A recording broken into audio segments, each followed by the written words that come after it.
Bəzən arzular oxunulmamış bir kitab tək tozlanar. Bəzən kimsəsiz yollarda gözlər kimisə axtarar. Bəzən ümidlər də yanar. İsti bir ocaq xəyal olar. Bəzən duyğular donar. Baxışlar susar.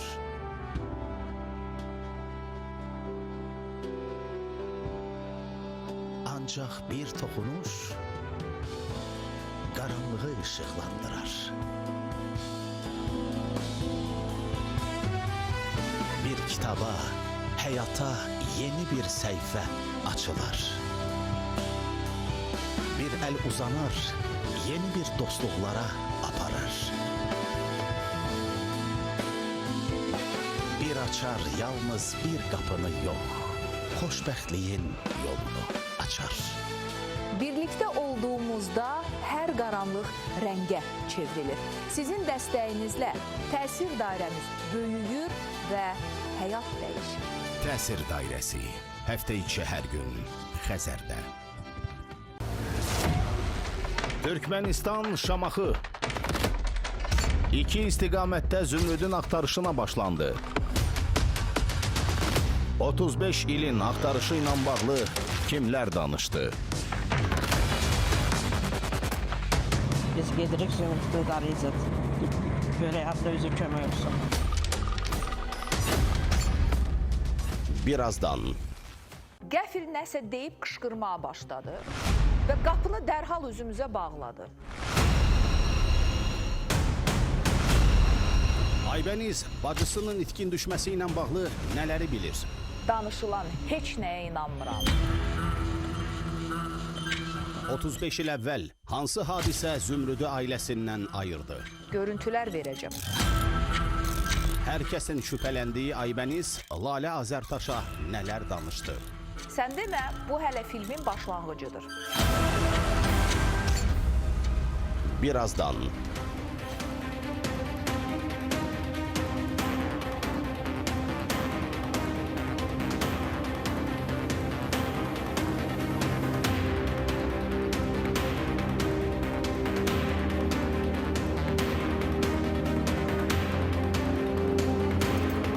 35 il dedik, ümid azdır dedik, amma bir yola çıxdıq. Artıq bizim bu yolda aidiyyatı qurumlar bizimlə bərabər addımlayacaqlar. Dünəndən etibarən müraciət ünvanlanıb, cavab gözləyirik. Cavabı alar-almaz təbii ki, sizinlə bölüşəcəyik. Biz Aybənizi ən çox məlumatlı adam kimi göstərirdik və Aybəniz axtarışı ilə evlərinə gedib çıxmışdıq. Dünən də sizə danışdığım kimi Aybəniz qapını açıb, bizi görüb, qapını təzdən üzümüzə, yenidən üzümüzə bağlayıb, bir neçə dəqiqə sonra təkrar açıb, bizdən qaçmışdı. Yəni, sözün əsl mənasında bizdən uzaqlaşdı və qaçdı. Düzdür, biz həmin gün qaçdı tutdu oynamadıq, onu buraxdıq. Çünki düşündük ki, insult keçirmiş bir insandır, daha ağır nəticə ilə üzləşməyək. Mərziyə sinif yoldaşı, yenə deyirəm, Türkmenistan'da axtarılırdı, Şamaxıda tapıldı, danışıbdı. Bugün çalışacağım ki, Mərziyənin danışdıqlarını ekrana gətirim. Zaman bugün danışacaq, artıq zamanıdır. Çünki onu ən son görənlərdən biri məhz Zaman olub. Zamanla aralarında deyilənə görə, iddiaya görə bir münasibət olubmuş. İndi mən bunu bilmərəm, bu dostluq imiş, sevgi imiş. Amma axır ki, Zamana güvənirmiş və son olaraq da güvəndiyi dağlara qar yağıbmış. İmran Xaloğluydu, hələ ki danışmayıb, danışacaq. Gətirdiyi xanım birbaş onunla bağlıdır, adı Nəriman, bibisi oğludur, onun qeydiyyatdan çıxarılması üçün müraciət edib. Nəriman bugün bizimlə birbaşa bağlantıda olacaq. Anna Mixaylovanın izi ilə də Rusiyada bir axtarış aparırıq, onu da axtarıb tapmaq istəyirik, hadisələrə aydınlıq gətirsin deyə. Bu gedişat izləyiciyə bəllidir. Bəs yenilik nədir? Yenilik odur ki, bugün qara otaqda bizə bildiklərindən danışmaq istəyən bir xanım əyləşib. Bu xanım Zümrüdün digər bacısı gəlin Fəridənin adaşı Fəridədir. Aybənizlə dünən görüşdük. Çünki Aybəniz o gün bizə dırnaqarası yüksək qonaqpərvərlik göstərdikdən sonra bacısı Fəridə evə gəlib, bizə söz vermişdik Ağabikana, onunla danışacaq və onu bura gətirəcək. Fəridə xanım sözünü tutdu. Dünən Aybəniz Xəzər TV-də idi. Efir bitdi. Biz onunla görüşdük. Nələri danışdıq bir-bir qeyd etmişəm. Hamısını izləyici ilə də bölüşəcəm. Və bugün ən əsas məqamlardan biri. Bunun xəbərini verim, qara otağa keçək. Ən əsas xəbərlərdən biri budur ki, Aybənizin bizə dediklərindən sonra Zümrüdün digər bacısı Fəridə buradadır, qara otaqdadır. Görək nələri danışacaq. Gəlin Fəridə də birbaşa bağlantıdadır. İki Fəridə bugün üz-üzə gələcək. Gəlin Fəridə də diqqətli olsun. Çünki dünənki danışıqlarda ən çox onun adı çəkilirdi. Və necə ki biz şübhələrin əsas istiqamətinin Aybənizə yönəldiyini deyirdik, Aybəniz də əsas şübhələrin əslində Fəridəyə tərəf yönəldilməli olduğunu dedi. Mən çox təəssüf eləyirəm ki, Aybənizin sərbəst nitqi yoxdur. Çox təəssüf eləyirəm. Dünən bu bizə müsahibə deməyim, araşdırma, sorğu-sual da deyil. Biz hakim, müstəntiq və ya aidiyyatı qurum işçisi deyilik, amma bir araşdırma var idi. Bu araşdırma nəticəsində, yenə deyirəm, öz profilimdən çıxış edirəm. Bir veriliş olaraq, bir jurnalist olaraq araşdırırıq. Sorğu-sual nəticəsində orada da çətinlik çəkirdik. Çünki nitq yerində deyil. İzah edənə qədər, bəzən bilmədiyini vərəqə düzənə qədər bir zaman gedirdi. Amma mən, Aybəniz xanım məndən böyük olsa da, təcrübəsi də böyükdür. Bunu da deyim sizə. Və mən baxmayaraq ki, bir-iki şey etmək istəyirdim. Aybəniz xanım indi xəstə vəziyyətindədir də deyirlər. Belə vəziyyətində belə ondan yayınmağı bacarırdı, özdə mahircəsinə. Mənim əsas vurğulamaq istədiyim, dedim anonsunu edim, keçdim başqa yerə. Amma əsas vurğulamaq istədiyim, çünki bu axtarışı izləyicilərimiz də sonuna qədər bizlə bərabər izləyirlər, yardım etməyə çalışırlar. Əsas məsələ, biz bugün sizə Türkmənistandan xəbər deyəcəyik ki, ümumiyyətlə Zümrüd buradan gedibmi, buradan qeydiyyata düşübmü? Biz dörd bir tərəfdə axtarış apardıq. Dörd bir tərəfdə. Və aidiyyatı qurumlara qədər getdik, çıxdıq. Və siyahılar açıldı. Uçsuz, bucaqsız siyahılar. 90, 91, 92, 93-cü illər. Ümumiyyətlə, Zümrüd adı Türkmənistanda qeydiyyata düşübmü? Bax, bugün bu suala cavab veriləcək burada. Hələlik isə digər Fəridə xanımı da salamlayaq. Fəridə xanım, bacı Fəridə xanım qara otaqdadır. Hər vaxtınız xeyirli olsun. Necəsiz Lalə xanım? Mən yaxşı, siz? Mən də yaxşıyam. Dünən buradan gedəndən sonra Aybəniz nəsə dedi mi? Yox, heç bir danışıq olmadı onunla. Ona görə ki, onun səhhətində biraz özünüz gördüyünüz kimi narahatçılıq var idi. Özünüz o, bizim o gəlin Fəridə demişdi ki, o danışa bilir, nəsə şərər atırdı onun üstünə. Mən sübut elədi, ona görə gətirdim ki, sübut olsun ki, bunun həqiqətən, buna həkim icazə vermir. Bir istəyir yerdə otursun, neynəsiniz. Biz yas mərasimində onu qoymadıq. Təəssüf, bu bizə mane olur. Hə. Mənim ona o qədər veriləcək suallarım var idi ki. Akşam danışmadım, ona görə ki, o özünü çox pis eləyirdi. O stres keçirmişdi burada da. Çünki o düşünürdü ki, mən sualları verdikcə, hətta sonda mənə belə bir fikir də dedi ki, sən məni mi təqsirkar çıxartmaq istəyirsən? Biz də dedik, xeyr, qətiyyən. Sadəcə sənin çox məlumatlı olduğunu bilirik və mən yenə də eyni fikirdəyim. Bu məsələdə kimsə Aybəniz qədər məlumatlı deyil. Nə siz Fəridə, nə gəlin Fəridə, nə Ağabikə xanım, heç kim. onun qədər məlumatlı deyil. Amma mən də sizə bir söz deyim ki, Lalə xanım, Buyurun. səhər mən evdən çıxıram, evdə bu stəkanı qoyuram, gedirəmsə, gəlirəm, stəkan yerində olmursa, bir qeyrisi götürürsə, mənim ondan xəbərim olmur. Mən səhər saat 9-a işləmiş çıxıram. Bəli. Axşam saat 5-də gəlirəm. Evdə kim qalırsa, bütün gün günah onda sayılır, mənə elə gəlir. Məsuliyyət onundur. Bəli, onun üstündədir. Deməli, onun Novruzov, Əkbərova Fəridə niyə görə məsuliyyətə bu vaxta qədər cəlb olunmayıb? Ona görə ki, o neçə dəfə əvvəllər heç bir belə bir məlumat verilməyib. Ona görə ki, nə bilim, cəmiyyətdən kənar insandır. Mən onu, o kənana baxışıb başqa artıq sözləri mən özümə sığışdırıb ona demək, amma xahiş eləyirəm, səhərci gün o verilişə gəlsin, verilişdə mənə ilə üzbəyiz otursun. Mənim 90 yaşında anam verilişdə otura bilir. O evində oturub oradan niyə danışır? Niyə verilişə çıxmır? Əgər günahı yoxdursa cəmiyyətin içinə çıxsın, cəmaatın arasında gəlsin. Demək olar ki, o bütün günü verilişdədir, siz birinci dəfə gəlirsiniz. Yox, verilişdə televizordan, telefonla danışmaq verilişdə sayılmır. Mən düşünürəm o gələr. Üz-üzə otursun, o hissləri onda hiss eləyim mən. Evdə o hissləri heç kəs hiss eləməz, mən evdə sərbəst otura bilərəm. Xahiş eləm verilişə çıxsın, sualları da versin, cavabını verək biz ona. Qızı kimlə göndərib, hara göndərib, xət nə vaxt dəyişilib, necə dəyişilib, o hamısını bilir. Kimin əli ilə dəyişdiyini də bilir o. O xətlər kimdən, əvvəlki məktubunda bir cümlə vardı, o cümlə məktubda yoxdur indi. Təzədən dəyişib o məktub. Sizin danışdığınızdan belə başa düşürəm ki, bu Aybənizin yazdığı məktub deyil, özdə dəqiq. Aybəniz, Zümrüd o məktubu yazmayıb. Bu Zümrüdün məktubu deyil. Xeyr. Dəyişdirilib. Bəli.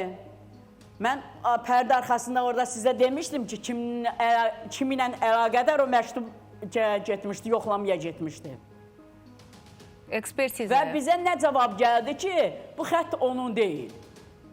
Niyə görəsini də demişdim. Mən çox istəmirəm öz adımızı batırmaq. Bu məktub deməli bir dəfə ekspertizaya gedib, eləmi? Bəli. Biz bunu bilmirik. Məsələn, mən özüm hazırlaşırdım bunu. Fəridə xanım desin ki, kimi ilə aparıb onu? Fəridə xanım, siz aparmışdınız ekspertizaya. Biz bilmişik, amma sonunda bilmişik kimin əli ilə aparıb o məktubu. Bircə dəqiqə, Fəridə xanım, bunu siz mi aparmışdınız ekspertizaya? Mən yox, məktub harada, o arvadda olub məktub. 35 ildir niyə sandıqda saxlayırdılar, niyə üzə çıxartmırdılar? İndi hər şey üzə çıxıb deyə mənim üstümə atmaq istəyirlər. Öz adlarını mənə qoymaq istəyirlər. Məktubu kimə yazılıbdır? Məktubu Aybəniz verib. Yoldaşımla mənə gətirib səhər-səhər verib ki, qız zamana qoşulub qalsın. İndi suçlarını mənim üstümə atmaq istəyirlər. Öz adlarını mənə qoymaq. Mən zamanı görməmişəm, tanımıram. Zamanı sən tanıyırsan, evinə deyəgin sən getmirsən. Hara aparmısan? Niyə aparmısan onun zamanın evinə? Sən demirsən ki, mən aparmışam evi təmizləməyə. Niyə aparmısan? Hansı evi aparmışsan? Bu gün o evi göstər bizə. Mən aparmışam. Bəli, sən deyirdin ki, mən aparmışam zamanı. Zaman gəldi, deyim ki, qız gəldi, mənim paltarımı evimi təmizləyib. Ona da şeir qoyub, mən zamanın evini tanıyıram. Mən hamilə qadın haranı tanıyırdım ki, mən şəhəri tanıyırdım mən. Mən də təzə gəlmişdim də Bakıya. Mən də kənd qızıyam, mən şəhər tanıyırdım. İndi hər şeyi mənim üstümə atmaq istəyirsiniz. Bircə dəqiqə, hər iki mikrofonu bağlayaq.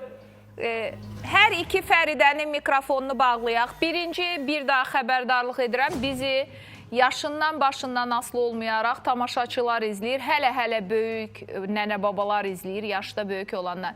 Biz çox heç kimi təhqir etməyək, heç kimin ünvanına sərt sözlər işlətməyək. Sadəcə fikir mübadiləsi aparaq. Biz Zümrüdü axtarırıq. Sizin davanızı edəcəyiksə, çi fayda. Fayda görmək üçün, Zümrüdü axtarmaq üçün bir ayrı. Bax, indi Baldız Fəridə xanım deyir ki, məktubu gəlin Fəridə ekspertizaya aparılıb və xətt orada dəyişdirilib. Onsuz da biz bu prosesi bilmirdik, heç eşitməmişdik belə, amma məndə, ekspertlərimdə biz fikrimizi bildirmişdik ki, bu Zümrüd yazısı deyil. Nəinki yazan Zümrüd deyil. xətt dəyişdirilib. Mətn də Zümrüdün mətni deyil. Bu məktub qondarma məktubdur. İz itirən məktubdur.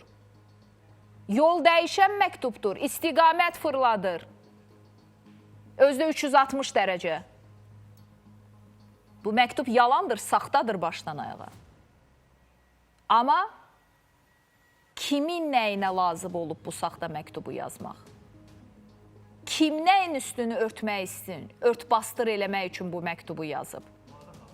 Yenə deyirəm, Kamran bəy, buyurun, burada 2 nüans var. İkisindən biridir, üçüncüsü onsuz da yoxdur. Ya hər sətirdə adı çəkilən Aybəniz burada qorunur, ya da Aybəniz vurulur. İkisindən biridir, üçüncü yolu yoxdur. Yenə Aybəniz. Bəli, Kamran bəy. Mənə maraqlı gələn budur ki, Nədir? bu Zümrüdün ailəsi hər şeydə bu gəlini günahkar çıxartmaq istəyirlər. Amma bacının peşinə düşmək istəyən yoxdur ki, mənim bacım hardadır. O filan elədi, o gəlin filan elədi. Ay, bunları qoy kənaraya, öz həyatıdır. İstəyər kəlləmayallaq gəzər, istəyər, necə istəyər, hər kəsin öz yaşam seçimi var. Biz ondan danışmırıq. Biz sizin bacınızı axtarırıq. Biz bu qadının qızını axtarırıq. Kimin necə yaşadığını analiz eləmirik. Burada bir məsələ də var. Baxın, Fəridə xanım əslində gəlin Fəridə. Mən belə deyim ki, insanlar çaşbaş salmasınlar. Gəlin Fəridə əslində indi özü istəmədən bacı Aybənizin dediyini təsdiqlədi. Aybəniz dünən danışıq əsnasında mənə elə hey izah etməyə çalışırdı ki, mənim Zümrüdlə aram o qədər də açıq olmayıb. Yəni, yaxşı danışmırdıq deyir. Biz bu barədə heç nə danışmırdıq. Mən ona o da kimdir deyə soruşanda, niyə məhz məktub sənə ünvanlanıb deyə soruşanda, sən bilirsənmi ki, 1 ildir ailə başının altına balış qoymuşdu deyə belə. Bunların sətir-sətir hamısını soruşurdum, sətir-sətir. Və orada dedi ki, gəlin Fəridənin arası Zümrüdlə daha yaxın idi, nəinki bacı kimi mənim aram. Ona görə Fəridə daha çox məlumatlıdır, nəinki mən. Mən 8-də durdum, işə getdim deyir, axşam 6-da işdən çıxdım, gəldim, artıq Zümrüd yox idi deyir. Evdə olan gəlin Fəridədən soruşun deyir. İndi də Fəridə xanım deyəndə ki, Zümrüd deyirdi ki, o filan kəsi bizim yanımızdan götürün, gün verir, işıq vermir, deməli Aybəniz bunu düz deyir. Zümrüdün Aybənizlə arası o qədər yaxşı deyilmiş, Fəridə xanımla yaxşıymış, gəlinlə. Yaxşı, bunun özü necə müsbət haldır, yoxsa mənfi? Yəni, bacı ilə ara yaxşı deyil deyə həqiqətən bacı nələrisə bilib intiqam almaq üçün gizlədə bilərmi? Yoxsa tam əksi? Bəli. Əgər burada, yəni bu ailəsi, anasını çıxmaq şərti ilə, ailəsi, neçə vaxt biz bunu analiz edirik? 3 həftədə biz bunu... Az qalıb, 1 ay olacaq. Yəni, israrlı şəkildə 3 həftə deyək, belə 1 ayı qoyaq kənara. 3 həftəsə biz bunu analiz ediriksə və 2 həftə olsun, biz bunu analiz edirik. 2 həftədən sonra bacılar, sizin israrlarınızdan sonra bacılar bura gəlirsə, biz nəyi qoyub nədən danışaq? Bacılar bacısının itkin düşməsində maraqlı deyirlər.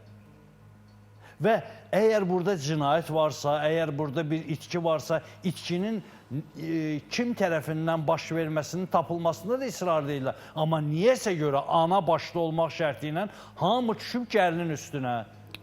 Və bu da mənə gəlinin təmiz olub, amma ona düşünüklü surətdə çamur atılmasına əsasını verir. Niyə?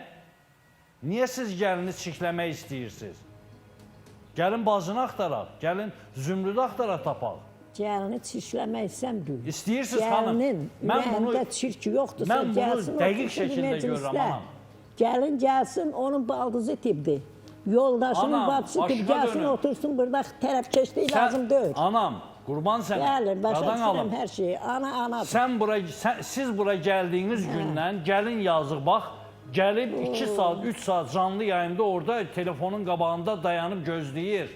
Gözləyir də söz yığmağa. Nə söz, nə danışırsan sən? Başqa dönür. Düz danışıram mən. Sözü efirdən də baxıb yığmaq olar. O telefona qoşulmaq lazım deyil. Bir məntiqli danışanam, qurban sənə. Yəni, bilirsiniz, məntiq deyilən şey var bu dünyada.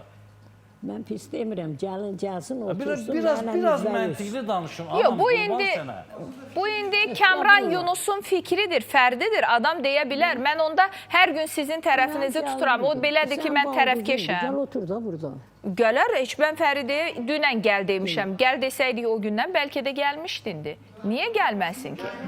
Qorxan yeri yox, qaçan yeri yox. Bəli. Yəni bir evin kişisi, bir evin böyüyü də, yəni ona əmanət olunub da əsas. O ev də ona verilib. Bəs o nə deyib həmin vaxtı, o hardadır, ümumiyyətlə onun fikri nə olur? O qardaşdır, evin kişisi qardaşdır həmin vaxt üçün. Onun yoldaşı, o da növbədə olub. Üzr istəyirəm. Evdə olub. Zümrüd yoxa çıxandan sonra... Bəs o hardadır? Deyirəm, mən deyirəm. Zümrüd yoxa çıxandan sonra...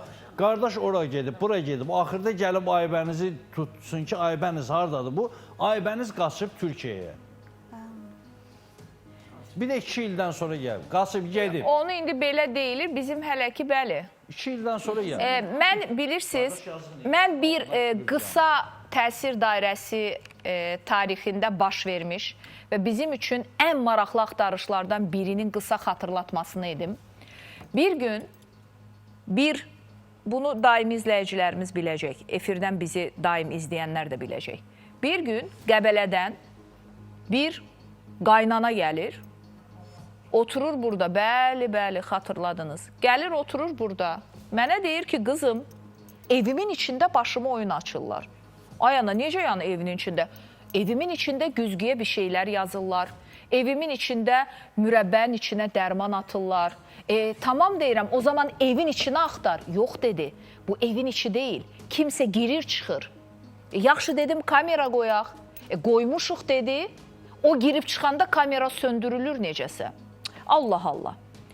Bir ay müddətinə, nəysə belə oldu ki, bu qaynananın qudası da gəldi bizdə studiyada oturdu.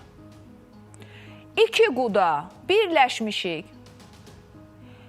Biz bu axtarışı bir ayda axtarırıq ki, bu evə girən kimdir, çıxan kimdir. Biz gedirik elə bil çəkilişə. Hər şey bilirsiniz də harda çönməyə başladı. Mən dedim ki, artıq bu şəxsən mənə bir toxunuşdur və mən bunun üstünü açacağım. Komandamızı çəkilişə göndərəndə mesaj yazdılar. Lalə xanım, eşitdik Aytən çəkilişə gəlib, əziyyət çəkib. Sizi də əziyyətə salıb. Lalə xanım, siz bu məsələdə uduzacaqsınız. Mən də dünən sizə demişdim, Allah bizi uduzdurması. Mən həyatda uduzmağı heç vaxt sevmirəm. Dedim, tamam, bu prinsipial məsələdir artıq. Biz bunu açacağıq, nəyin bahasına olursa olsun. Dedik və bütün kontaktlarımızı işə saldıq. Axtarırıq. Gəlin oradan bizə kömək eləməyə çalışır. Evdə nə baş verirsə çəkir atır. Gəlin bu prosesdə uşaq itirir, çox üzr istəyirəm böyüklərdən, uşaq tələf olur qorxudan və ya mürəbbənin içindəki dərmanın zəhərlənməsindən. Gəlinin yoldaşı özü şokdadır. Çünki yataq otağından çıxır, geri qayıdır ki, güzgüdə nələrsə yazılıb. Və ona israrla beyninə salırlar ki, səni qızdan boşatdırıb, özümüz sənə gələcək. Nəysə, bir sözlə aləm qarışıb. Bunu sadəcə bu mövzu ilə nə bağı var deyə bilərsiniz. İndi deyim, siz də bilin. Demək, bir ay axtarışdan sonra nə bəlli olsa yaxşıdır, hər şeyi edən gəlin özü imiş. Evin içində o gəlin ki, bizə kömək eləmək istəyirdi. O gəlin ki, evladını güyam ki itirmişdi. Sən demə heç evlad yox imiş. Və mən buradan çıxıb deyəndə ki, sən demə bunların hamısını Mərziyə edibmiş, Rəmziyə yoxsa Rəmziyə. Sən demə bunların hamısını Rəmziyə edibmiş, xatırlayırsınız Firdovsini. Bugünə kimi hələ də zarafat sevən izləyicilər onu paylaşırlar ki, onların bizim verilişə reaksiyası necə olmuşdu. Əslində bizə sağ ol deməli idi, çünki böyük bir kabusun üstü açılmışdı. Məqsəd Bakıya köçmək. Sözümün canı odur ki, bunu yenidən o müzakirəni açmaq istəmirəm. Sözümün canı oydu ki, ilk gün biz demişdik, evin içində axtarın, ən yaxınlarda. Bu qapını kim qalırsınız gecə? 4 nəfər, 5 nəfər, bunlardan biridir. Biz çöldən axtarmayaq. Qadın da mənə israrla deyirdi, yox kimdirsə gəlir, girir, çıxır. Bu məsələdə də ilk gün eynisini demişdim. Ən yaxın 3-4 nəfər arasında Aybənizin itkin, daha doğrusu Zümrüdün itkin düşmə səbəbini axtaraq.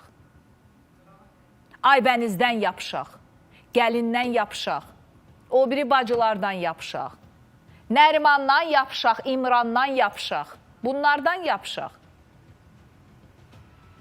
Və sonda da belə olacaq, bunlardan biri olacaq, o Rəmziyə axtarışındakı kimi. Mütləq bunlardan biri çıxacaq. Sadəcə zaman nə qədərdir, onu bilmirəm. Bu yolumuz onda bir ay çəkdi, Allaha qurban olum. Görək burada necə olacaq. Yəni, mən burada bunlardan biri onu yoxa çıxarıb demirəm, ha? Bunlardan biri çox məlumatlıdır. Nə necə gedib, hansı gedişat. Mən ona görə neçə dəfə dedim ki, kim nə bilir bizimlə bölüşsün, kim nə bilir. Anonimliyi də saxlayaq, axıra kimi öldür kəlmə demərik. Amma biriniz bir ipucu verin. Hamı yenə də sakitliyi qorumaya çalışdı. Amma siz prokurorluqda hamınız gedib bir-bir müstəntiq qarşısında oturub suallara cavab verəndə o sakitlik pozulacaq, sükut pozulacaq. Və orada lalə kimi deyə bilməyəcəksiniz 3-cü addımda. Məsələn, indi kimə əlavə sual verirsən, sən müstəntiq deyilsən axı. Səlahiyyət də yoxdur, qayıdır sənə deyirlər ki, sən demək istəyirsən mən eləmişəm. Sən deyirsən ki, yox, mən belə demirəm, mən sadəcə sual verirəm. Amma orada bunu edə bilməyəcəksiniz. Davam edək. Yəni, bir-birimizə şər atmadan, bir-birimizi qaralamadan aydındır. Gəlin bu tərəfi, bu tərəf də gəlini sevmir, aydındır. Biz başa düşdük. İki fəridələr bir-birinizi görməyə gözünüz yoxdur, olsun. Amma gəlin Aybəniz üçün, o gözlərin, daha doğrusu Zümrüd üçün, mən yapışmışam Aybəniz. Zümrüd üçün gəlin eyni istiqamətə baxaq. Mən bir qədər sonra Türkmenistandan gələn xəbəri bölüşəcəm. Yeri gəlmişkən bir xəbər də var.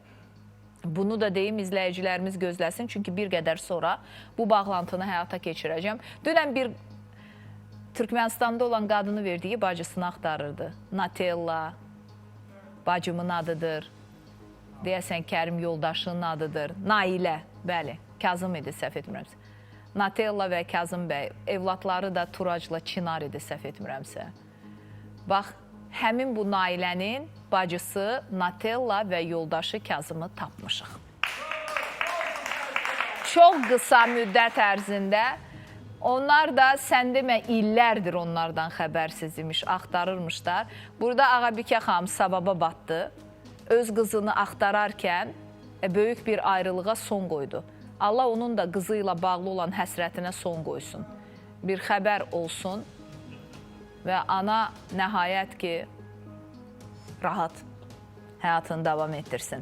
Bir qədər sonra bu bağlantı Türkmenistanda olan digər çəkilişlər, digər axtarışlarla bağlı da məlumat verəcəyik. Amma bugün bizim qonağımız var İnvaziv Ürək və Damar Mərkəzindən doktor, invaziv radioloq və uzman həkimimiz bizim Xalid Məmmədli bizimlə birlikdədir. Xalid doktor, xoş gəldiniz. Xoş gəldiniz. Ötən dəfə dediyim kimi İlyas doktorun bütün həkimləri özü kimi savadlı, özü kimi peşəkar, bu mərkəz altında çünki başqa bir insanlar dam altına yığışa bilməz və özü kimi də yaraşıqlıdırlar.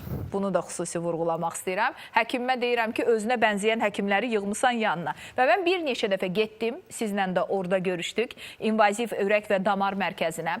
Dünən də nəql etdiyim kimi bir daha demək istəyirəm. Bir neçə palata və palata sayını artırmağa çalışırlar. Çünki palatalar doludur.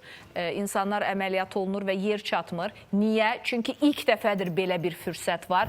Ödənişsiz müayinə, ödənişsiz müalicə, ödənişsiz əməliyyat. Heç yanda bu hallar hamısı bir arada olmadığı üçün bura bu qədər tələbat var. Və bir daha anons edirəm, İlyas Həsənovun tibb üzrə fəlsəfə doktorumuz, ölkəmizin ilk invaziv radiologu və 22 illik böyük təcrübə İlyas Həsənovun rəhbərliyi altında fəaliyyət göstərən invaziv ürək və damar mərkəzi iyul və avqust ayları boyunca da tamamilə təmənnasız sizə xidmət göstərəcəklər. Bu yayı dəyərləndiririk. Bütün damarlarımız və ürəyimiz sağlam olur. Və invaziv radioloq olaraq Xalid doktor da dediyim kimi 2 dəfə, 3 dəfə getdim. Hər birində orada gördüm. İşinin başındaydı. Pasiyentlərinə xidmət göstərirdi. Biz bugün periferik arteriyadan danışacağıq. Ümumiyyətlə, periferik arteriya deyəndə nəyi nəzərdə tuturuq və bu kimi hallarda siz necə müdaxilələr edirsiniz? Kimin damar problemi var, diqqətlə izləsin. Periferik arteriya dediyimizdə yuxarı və aşağı ətraf arteriyaları nəzərdə tutulur. Daha çox yuxarı ətraf arteriyalarında çox görmürük nadir hallar xaricində. Əsasən aşağı ətraf. Yəni ayaqlarda, bu aşağı ətraf arteriyalarında tutulmalar əsasən nəzərdə tutulur.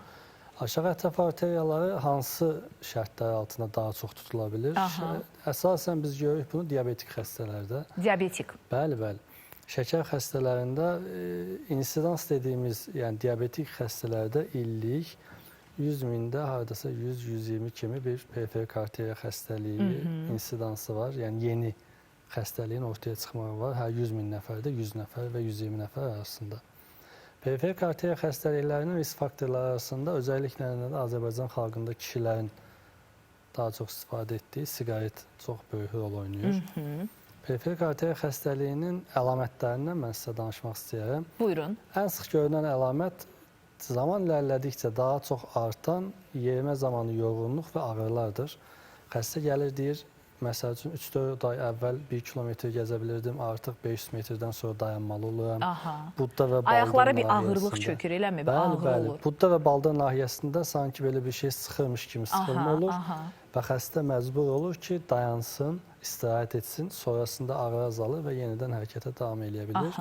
Daha ilərləyən ərəfələrdə isə yara əmələ gələ bilir, ayaqda hissizlik yarana bilir, uyuşmalar əmələ gələ bilir.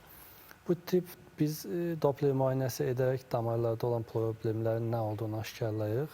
Sonra isə uyğun periferik angiografiya eləyir xəstələrə, yəni anju deyirlər xalq arasında. Yəni necə ki ürəkdə bir angiografiya eləyir, damarların anjosunu edirik. Anju eləyirik, sonrasında isə qərar verilir. Bəzi xəstələrdə konservativ müalicə dediyimiz dərman müalicəsi, bəzi xəstələrdə müəyyən stent taxılırmı, yoxsa necə? Siz ona necə müdaxilə edirsiniz? Belə deyim, əgər cərrahi müdaxilə olmayacaqsa, qapalı yolla açılacaqsa, invazivdir, daxil oldunuz. Onun açmanın fərqli yolları var. Ballonla açma var, stentlə açma var. Stent əgər ki, lazım olarsa qoyulan bir şeydir, şərt deyil.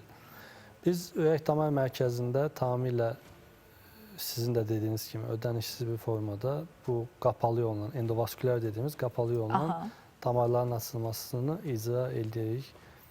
Damarlarda gecikdirməmək özəlliklə çox böyük şərtdir. Niyə? Çünki damarlarda tutulma müddəti keçdikcə damar divar dəyişiklikləri başlayır. Damar bir boru deyil, içi tutulub da özü qalmaq kimi bir xüsusiyyəti yoxdur. Təbii ki, mən santexnik deyiləm indi. Kimsə deyər ki, boruda da elədir də. Yəni, damarın, məsələn, yeni tutulmuş damarı açmaqla 20 ildir tutulmuş damarı açmaq arasında ciddi fərq olur. Böyük fərq var, bəli. Bəli, damar divarı artıq tutulma fonunda başlayır fibrozlaşmağa, sərtləşməyə və açılması da qeyri-mümkün hala gələ bilir. Ona görə özəlliklə də 60 yaş üstü xəstələrdə, diabetli xəstələrdə vaxtaşı ayaq damarlarının müayinəsi şərtdir. Xəstələrimizdən deyəcək indi özləri üçün deyilir, amma Azərbaycan xalqından mənim istəyim nədir? Bizim mərkəzdə pulsuz olunur, amma başqa mərkəzlər olar. Bizim mərkəz olar, ayaqlarının qeydinə qalsınlar. Fərqi yoxdur, yəni biz ayaqların qeydinə qalın deyirik. Mən o zaman sizə kimlər risk qrupu altındadır desəm, birinci şəkər xəstələrini deyəcəksiniz, elə mi? Özəlliklə yaş yüksək olan şəkər xəstələri, siqaret çəkən xəstələr. Geri qalan faktorlar onsuz da çox ciddi bilinən faktorlar deyil. Xolesterin yüksəkliyi və s. kimi xalqın çox içində olmadığı durumlardır. Amma şəkər xəstəliyi xalqın çox içində olduğu və hamının bildiyi bir xəstəlik qrupudur. Vaxtaşı kontrol müayinələrdə qalmalıdırlar. Biri də uzatmadan bunu da deyim, məsləhət olaraq deyim. Şəkər xəstələrində özəlliklə də 10 ili keçdiyi bir müddət diaqnozdan sonra başlayır sinir uclarında fəsadlar yaranmağa və çox vaxt şəkər xəstələri necə gəlir? Ayağının altına məsələn mispar batıb 3 gün bunu bilməyən adam var. Məsəl üçün. Bəli, onu İlyas doktor da keçən dəfə dedi. Düzdür. Məsəl üçün ona görə mismar batır 3 gün adam hiss etmir. Bəli. Ona görə bizə məsləhət təhsil zamanı bizim mən Hacettepe Universitetindən uzman olmuşam radiologiyadan. Bizə orada öyrədilən bu idi ki, şəkər xəstələrinizə məsləhət görün ki, ən azından həftədə bir dəfə güzgü qoyub ayaqlarını güzgü ilə altına baxsınlar hər tərəfinə. Çünki yara əmələ gəlib, o yaranı hiss eləmir xəstələr. Hiss eləmədikləri üçün də artıq gec mərhələyə gələ bilir. Gecikirlər mənim. Yəni biz check-up müayinələrimiz həm davam edir, həm də Azərbaycan xalqında mən özəlliklə son dövrlərdə çox gecikmiş ayaq yaraları görürəm. Bu səbəblə Azərbaycan xalqına tövsiyə edirəm ki, ayaqlarının qeydinə qalsınlar. Aydındır. Mən sizə çox təşəkkür edirəm. Əslində, həkim narahatlığında çox haqlıdır. Ötən dəfə mən gələndə elə 2 məsələ ilə bağlı yadımdaydı ki, tamaşaçıya deyim. Çünki İlyas Həsənovla bu barədə danışanda mən dedim ki, mən bunları bilmirdim gərək deyən. Biri şəkər xəstələrinin mütləq ayaq altını güzgü ilə yoxlamaları idi. Digəri də bir şəxs var idi. Amputasiya olunmuşdu bir ayağı və digərini əməliyyata salırdı doktor və onun açdı barmağını mənə göstərdi. Məsələn, baş barmağın böyür tərəfi göyərmişdi. Zərbə olanda göyərər, onun kimi. Dedi ki, bu başlanğıcdır. Üstünə indi düşülməsə barmaq amputasiyaya gedər. Yəni, ona görə çox xahiş, diqqətli olun, özünüz birinci öz həkiminiz olun. O dəyişikliyi görən kimi uzmanlara müraciət edin. Xalid doktor özü də bizim invaziv ürək və damar mərkəzinin uzman radioloqudur, gənc amma peşəkar kadrıdır. Mən təşəkkür edirəm sizə, bütün komandaya uğurlar arzuluyuram və bir daha demək istəyirəm, İlyas Həsənovun rəhbərliyi altında tibb üzrə bizim fəlsəfə doktorumuz və 22-nin çox böyük təcrübəsi, çünki özü də oradadır, həm də əməliyyat otandadır, həm də qəbullardadır. Onun rəhbərliyi altında invaziv ürək və damar mərkəzi iyul ayı, avqust ayı, sentyabra qədər tamamilə ödənişsiz müayinə, müalicə və cərrahi əməliyyatlar həyata keçirirlər. Əgər hər hansı bir problem olarsa, artıq günah sizin özünüzdədir. Çünki bundan artıq bir şərait yaratmaq mümkün deyil. Gedin, yoxlanın, sağlamlığınızın qeydinə qalın. Təşəkkür edirəm. Sizə bir daha əlaqə nömrələri də ekrandadır. 050-808-3003-dən siz qəbullara yazıla bilərsiniz. Təbii ki, biz həm də bütün dostlara təşəkkür edirik, bütün tərəfdaşlara, kimlər ki bizimlədir. Onlardan biri və birincilərindən, çünki bizim baş sponsorumuzdur, Predo'dur. Predo'ya təşəkkür edirik. Predo uşaqlarımızın qayğısına qalır. Gün boyu quruluq komfort təmin edir. Təbii ki, əsas komfort həm də valideynlər üçündür. Çünki artıq Predo bir market tətbiqində var və bunun komfortu telefona Predo yazmaqla yekunlaşır. Komfortu dediyimiz çətinlik əslində elə özü başdan ayağa komfortdur. Çünki siz yazırsınız, məhsulu görürsünüz, qiymətini görürsünüz, endirimini görürsünüz. Ürəyiniz nə istəyir? Onun üstünə bir toxunuş edirsiniz və sifariş edirsiniz və bu komfortdan yararlanın deyirik. Amma həmişə də deyirik ki, həyat hansı komfort olur olsun, heç nə beynin komfortu qədər gözəl ola bilməz. Beyin komfortdadırsa, həyat gözəldir, həyat xoşbəxtdir. Amma beyninizdə zərrə şübhələr, sizi yeyən fikirlər varsa, bu alınmaz. Bu fikirləri qovmaq isə bəzən sizə mümkün olmur, amma bu Jalə Qarayevanın yanaşması ilə, müayinəsi və müalicəsi ilə tamamilə keçəndir. Həkimimlə az öncə bir söhbət etdik və deyir ki, mənim əgər müalicəmdən kimsə ciddi zərər görərsə, mən bu xalatımı çıxarıb gedərəm. Yəni, həkimimiz o qədər iddialıdır öz müayinəsinə və müalicəsinə. Yeri gəlmişkən əziz Gəncə basar. Ayın 23-ü, 24-ü, 25-i Jalə Qarayeva Gəncədə olacaq. 3 gün ard-arda pasiyent qəbulu həyata keçirəcək və bütün Gəncə basarda olan insanları dəvət edirəm. Əgər sizin də əsəb, nevroz, panik atak, depressiya, baş ağrısı, migren, baş gicəlləməsi, yuxu pozuntusu, yaddaş problemi, insult, epilepsiya kimi problemləriniz varsa, bu 3 gündə gedin. Hal-hazırda da Sumqayıtdadır. Az öncə danışmışdım. Qəbulları davam edir. Gedin, uşaqlardakı yaddaş və qavrama kimi problemlərlə bağlı da siz Jalə xanıma müraciət edib sağlamlığınıza qovuşa bilərsiniz. Əgər söhbət gözlərdən gedirsə, gözlərin aydın görməsindən, 100% və parlaq içinin parıldamasından gedirsə, o zaman Günay xanım Əliyevaya yaxınlaşa bilərsiniz. Bizim oftalmoloq cərrahımız və miyopiya lazer mərkəzinin rəhbəridir Günay xanım.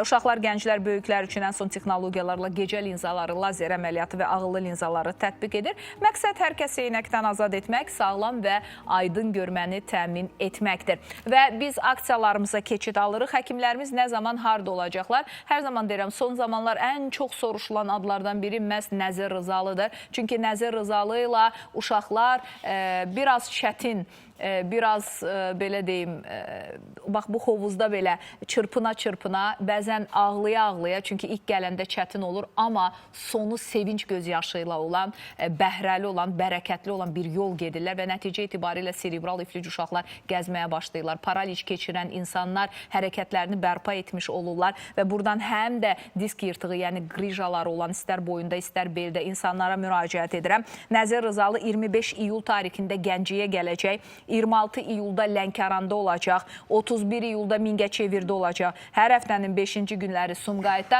həftənin digər bütün günləri isə həftə içi olur Uniglobalda və Uniklinikada. Mütləq gedin və sağlam olun deyirik. Qüsursuz Nitq Psixologiya Mərkəzinə təşəkkür edirik. Yenə də İsmira xanım hal-hazırda İzmirdədir, qəbullarını həyata keçirir. Oradan gəlsin inşallah. 31 iyul 3 avqustda Moskvada olacaq, 4-5 avqust tarixində Sankt-Peterburqda olacaq və bu tarixlərdə kəkələmə, nitq qüsuru, gecikmiş nitq inkişafı, artikulyasiya pozuntusu, autizm spektr pozuntusu ilə bağlı nitq problemi və digər nitq çətinlikləri üzrə konsultasiya, diagnostika və qəbullar həyata keçirəcək Esmira Qafarova. İlyas Həsənova bir daha təşəkkür edirik. Azərbaycan Tibb Universiteti Tədris Terapevtik Klinikasının invaziv ürək və damar mərkəzinin rəhbəri, tibb üzrə fəlsəfə doktoru, invaziv radioloq İlyas Həsənov tərəfindən açılışa özəl olaraq iyul və avqust aylarında ödənişsiz aksiyalar davam edir. Nələr daxildir bu 2 ay ərzində ödənişsiz aksiya? Kardioloq müayinəsi, EKG müayinəsi, damarların ultrasəs Doppler müayinəsi və həkim konsultasiyası. Vüqar Müşüdliyə təşəkkür edirik. Uşaqlardakı anadan gəlmə bu çan açıqları,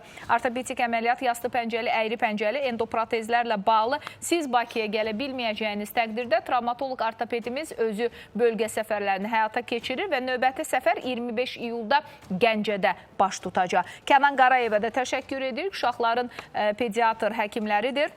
Və boy çəki geriliyi, iştahsızlıq, qəbizlik, uzun müddətli öskürək, tez-tez xəstələnmə, periodik qızdırma kimi hallarda 18 iyulda Tovuzda, 19 iyulda Gəncədə, 26 iyulda Şəkidə olacaq. Qəbullara gedib sağlamlıq tapa bilərsiniz. Samir Qurbanova təşəkkür edirik. Tibb üzrə fəlsəfə doktorumuz, onkoloq, mamoloq, onkoplastik, rekonstruktiv cərrah Samir Qurbanov süd vəzlərinin müasir üsullarla müayinə və dəqiq diagnostikasını həyata keçirir. 18-i az qalıb, sabah yox biri gün. Həkimimiz inşallah Gəncəmizdə olacaq və mən bir daha Gəncəbasarda olan xanımlara müraciət edirəm. Süd vəzninizi mütləq yoxlatdırın deyirəm. Əziz Gəncə şəhər sakinləri, bu bizim həkimimizin mütəmadi, amma bu mövsüm üçün sonuncu bir səfəridir, səsləndirirəm. Söhbət aritmoloq, kardioloqumuz Günay xanım Rəhimovadan gedir. Günay Rəhimova 17-18 iyul tarixlərində Gəncəmizə gəlir. Yəni günü sabah və biri gün orada olacaq. 2 gün ard-arda qəbullar həyata keçirib Bakıya dönəcək. Sonra isə avqustda çox güman ki Gəncə gəliş olmayacaq. Ona görə də bu fürsətdən istifadə edin deyirik. Mütləq gedin, ürəyinizi yoxlatdırın, ürəyiniz həmişə sağlam olsun deyirik. Bütün, belə deyim, əzalar yerində olsun həmişə, əhvalınız xoş olsun həmişə və gözünüz heç vaxt yolda olmasın. Bu çox pis şeydir. Hələ o göz 35 ildir yoldadırsa, Ağabikə xanım kimi. 35 il. Mən ona görə bir daha, baxın, yorulmuram, görürsünüzmü? Heç yorulmuram. Dayanmadan səslənirəm, səslənəcəm də. Kim nə bilirsə, mən sizə söz verirəm ki, anonimlik qorunacaq. Kim nə bilirsə, bizimlə bildiyi xəbəri bölüşsün. Onsuz da gecə tezi var, bunun üstü açılacaq. Allaha da xoş gedər, anaya da xoş gedər. Yetər ki, bir həsrətə son qoyulsun. İndi isə bizim yayıma müvəqqəti bir son var, çünki reklam fasiləsinə ayrılırıq.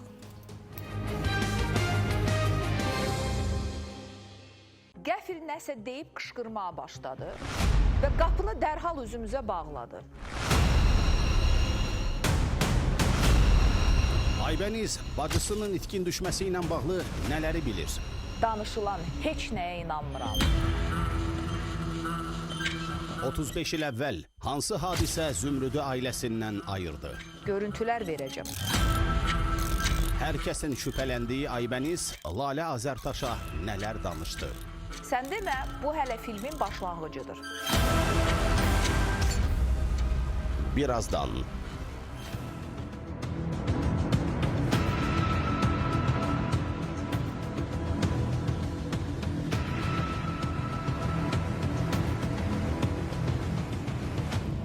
Deməli, hər tərəfdən sual veririkdi. Amma bircə bu məktubu ora kimin qoyduğunu tapsaq, məsələ bitər. Bu isə iki adamdan biridir. Ya Aybənizdir, ya da Fəridədir. Çünki otağın açarı yalnız ikisində ola bilər. Ya Aybənizdə, ya Fəridədə. Bu məktub ora söhbət gəlin Fəridədən gedir. İkisinin əli ilə qoyula bilər. Nə olur? Ay, sağ olun. Biri onda olub. Aha. Toxunacağım. Toxunacağım mən buna. Ola bilər açar. Olmayıb deyirlər. Dünən Aybənizə bu sualı verdim. Dedim ki, bir açar olub. Siz bacınızla bu açarı ikiniz işlədirmişsiniz. Zümrüd qapını bağlayıb gedib, siz isə qayıdıb qapını açmışsınız. Zümrüd açarı sizə harda verdi? Bu sualın cavabı isə belə oldu. Fəridə yalan danışır. 2 açar var idi və otaqlar arasında sadəcə bir qapı var idi. Birimiz həyətin o baş, birimiz bu başında yaşamırdıq. Rahatca Fəridənin girib çıxacağı bir yer idi. Və o məktubu Fəridə xanım sizin qoya biləcəyinizi iddia etdi. Laya xanım. Bəli, Fəridə xanım. Bizim düzdür, aradan qapımız olub, amma Aybəniz ora gələndə yoldaşım o qapını taxtayla mismarlayıb, qabağına da şifaner qoyubdu. Nə boyda şifaner, 3 qapılı şifaner. Mən hamilə qadın o 3 qapılı şifaneri dartıb ora girmişəm. Niyə? Qapının bir dənə açarı olub, o da üzərində olub. Şifaneri niyə elə qoymuşdu ki? Və niyə bir açar var idi, vur tut qapını? Siz Kız o ora otağa... Yoldaşımın gəlib özün... Layla xanım, gəlib yoldaşımın özündən də hamısını soruşa bilərsiniz. Gəlib yoldaşından da hamısını ətraflı öyrənə bilərsiniz necə olub, nə tərbiyyədir. Siz o otağa girib çıxa bilirdinizmi rahatca? Xeyr, mən ora girib çıxmırdım. Mən o ikisi qalırdı. Mənim orada nə işim var idi? Mənim elə 2 dənə çıxılı otaq idi. Birində bir dənə karavat sığırdı, birində də bir dənə bankreşli, bir dənə şifaner idi. Vəssalam. Dünən siz orada yox idiniz, amma biz yəni fikirləri açıq deyirdik. Məsələn, orada deyildi ki, deməli, bunun bir də nəyə aydınlıq gətirdik Aybənizlə? Burada ən çox bir məsələyə vurğulanır axı. Aybəniz, apardıqlarımı qaytaracam. Aybəniz, hirslənmə. Aybəniz, geri verəcəm. Aybəniz, 15 günə göndərəcəm. Aybəniz, birdən göndərməsəm atamdan istəyərsən. Aybəniz, sən Allah qarğış eləmə. Aybəniz, qoy gedək çataq.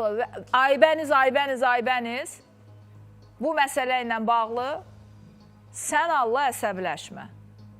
Və bu məsələ də nədən ibarət imiş? Mən Aybənizə sual verirəm ki, Aybəniz, sənin nəyini aparmışdı? Nəyi soruşurdu? Nəyi işarət edirdi hirslənmə deyə? Nə idi ki, o sən hirslənə bilərdin buna görə?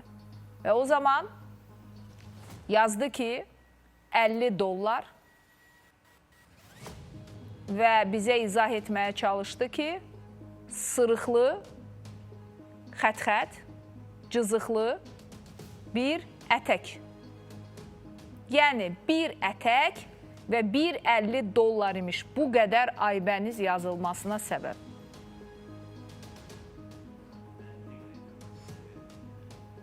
Dörd dəfə, 5 dəfə üzr istəyir ki, qaytaracam. Buna görə məni söymə ya. Qaytaracam ha. 4 dəfə, 5 dəfə buna görə $50 və bir də sırıqlıya görə adam o qədər söz deyər. Bu bir. İkincisi də mən sizə sual vermək istəyirəm. Siz danışdınız, dünən Aybəniz xanımla danışmışsınız. Qaçmağının səbəbi nə idi?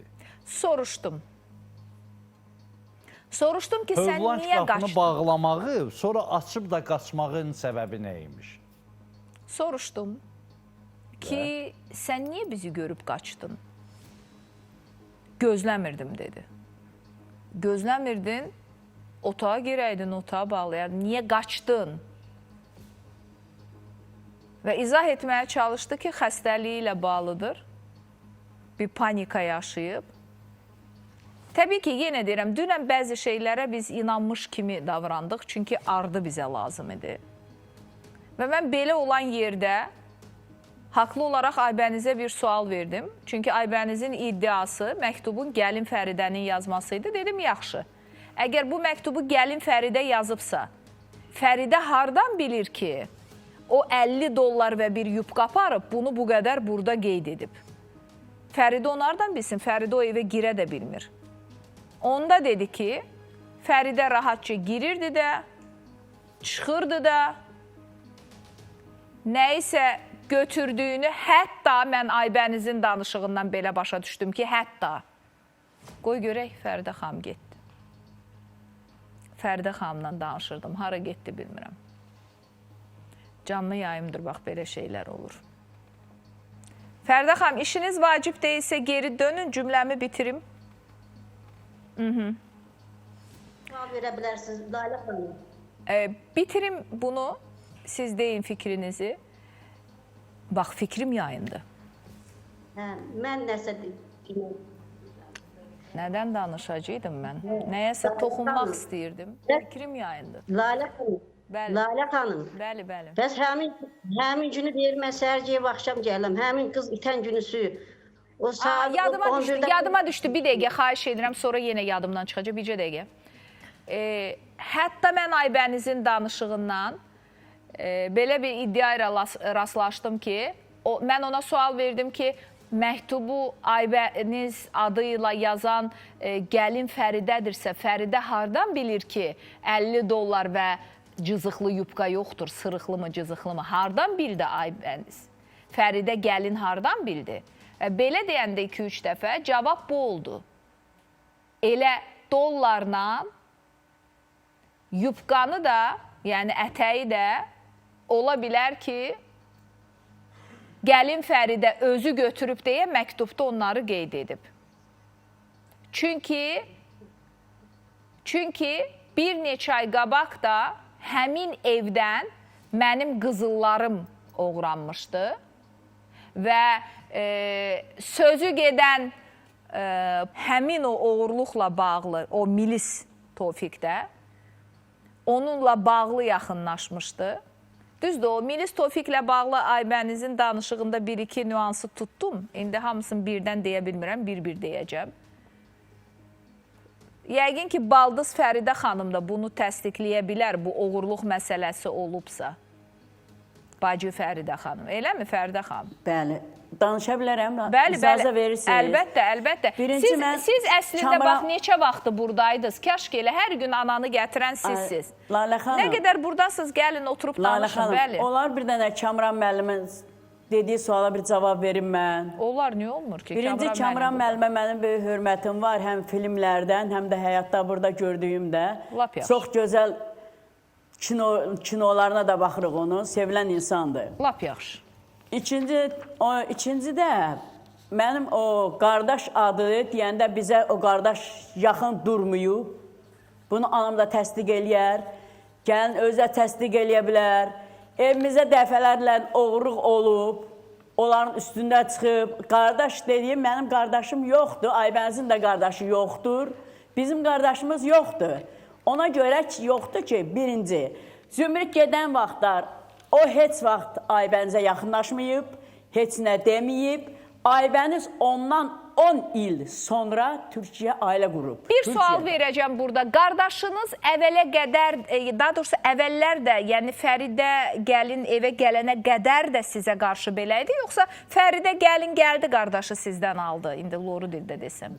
Yox, ondan da elə bizə yaxın münasibət belə mənimlə heç vaxt olmayıb, amma bacımla yaxın olublar. Belə Rus məktəbində oxuduğuna görə olar. Yəni Fəridə xanım gəldi bacı qardaş Onlar öz ədavəti yaratdı, məktəbində eləmi? oxuduğuna görə onlar elə bil ki, bir gedib gəliblər, onlar da daha sıx olubdu.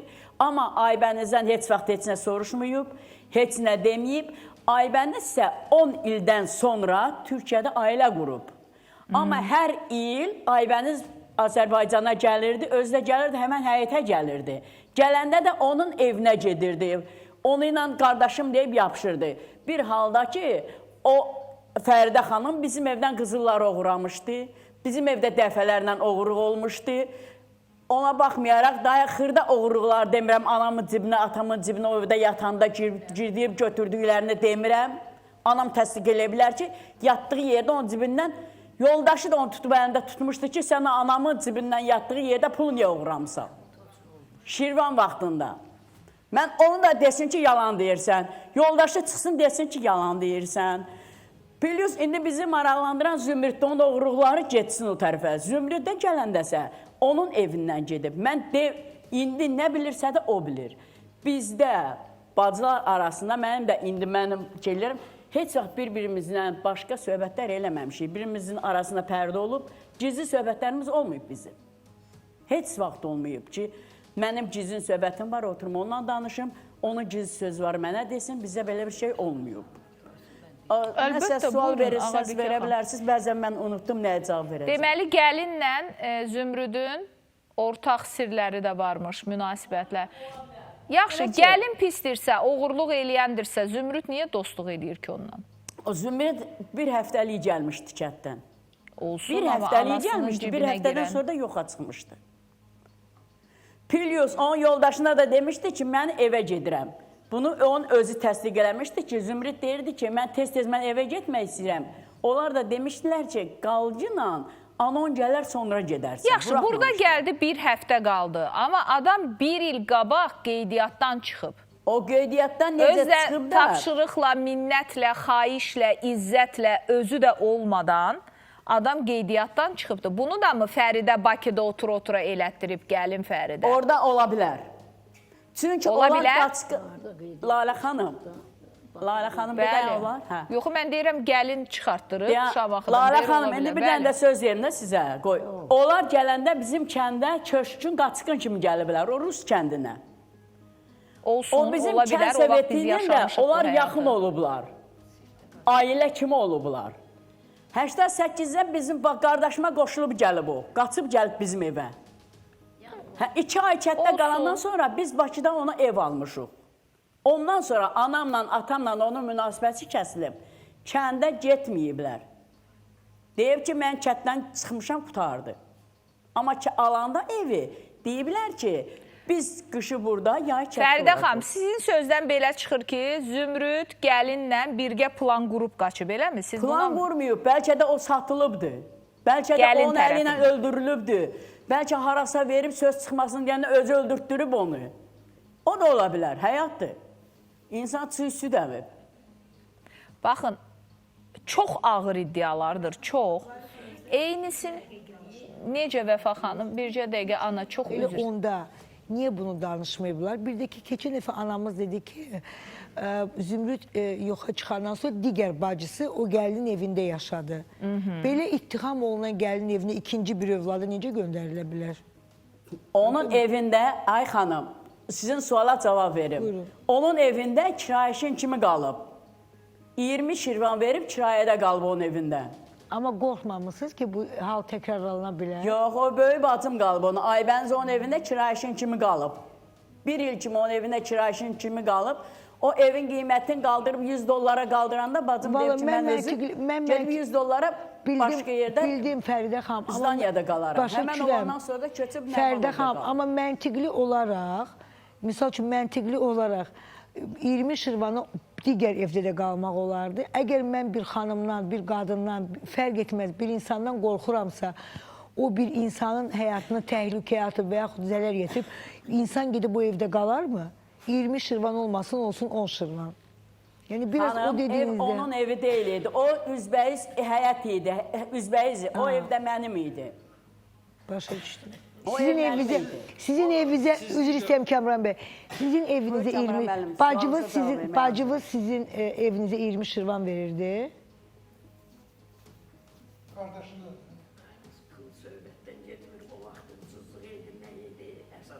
Yox, söhbət bu söhbəti deyil. Yəni insan öz evində niyə kiraya pul Lalə verir? xanım, inanırsınız, əgər zümrüd mövzusu olmasaydı... Həyətdə 2 dənə idi, üzbəyiz ev idi həyətdə. Onun çertojları mən gətirəcəm sabahları sizə. Yox, bilirsiniz... Əgər, üzr istəyirəm xanım, ev əgər üzbəyiz idsə, bu nətər bir-birinin içindən keçirdi, birin qabağına şpaner qoyur? Aybəniz qaldığı ev iç-içə qalırdı, evin içindən Yəni keçirdi. iç-içə qalınırdı və 20 Şirvanda kiraya pulu çertojlar ikisi də verilirdi. məndə durur bu dəqiqə. Ata evinə.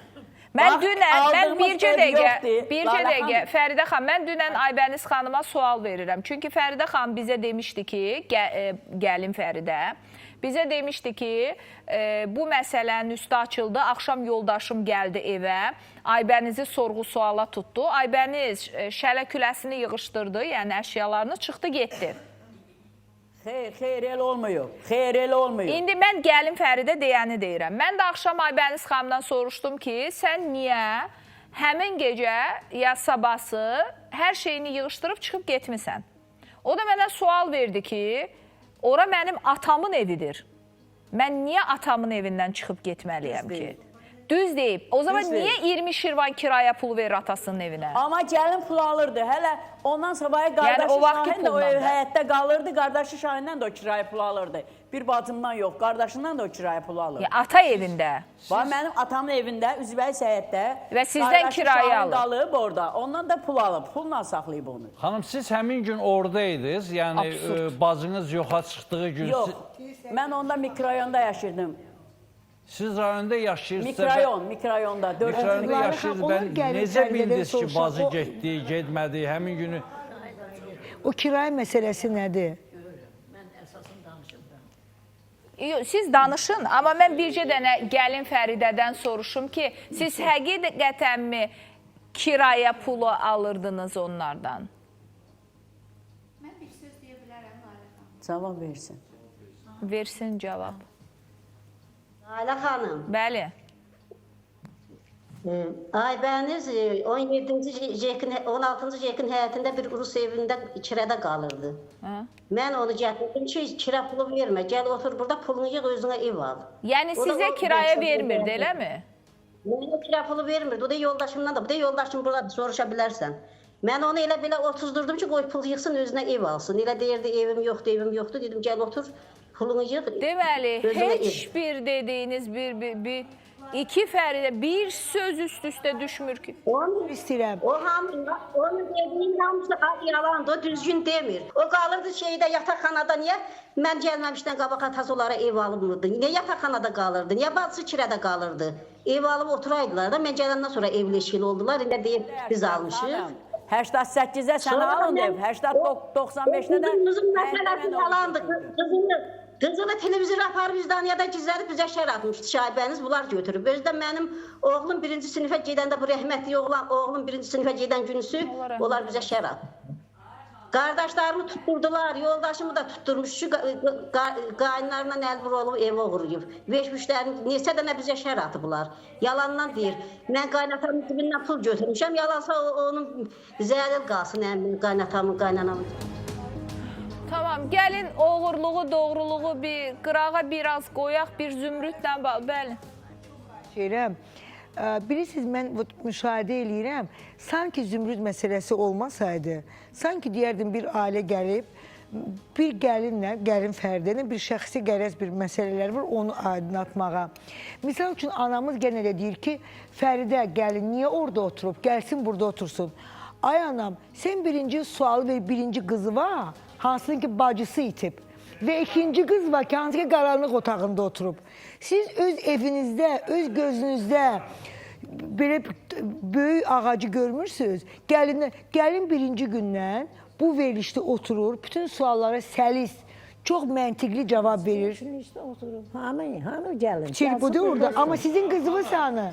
Sizin qızınız hanı? Gözünün qabağında deyil, gəlin oturub orada. Oradan ya, gəlsin burada otursun. Fərqi nədir, qurban sənə? Mənlə üzbəyiz otursun. Yəni ki, Lalə xanım, mən... Burada otursun, Lalə sözü xanım. gözün içinə geçsin, yalan danışır. Şamburda mən evimdə oturup Kamran müəllim. Evimdə oturup telefondan görüntülü danışıyorum. Sayılır sizin yanınızda. Ay qurban olun. Ay Kamran müəllim. Bacım, qızım, Bırak anam Hamid bacım. yazır. 21-ci əsrdir. Dünya artıq onlayn əsridir. Onlayn buradan Amerika ilə danışırlar. Filan ellər, dərs verirlər. Siz nəyi qoyub nəyi danışırsınız?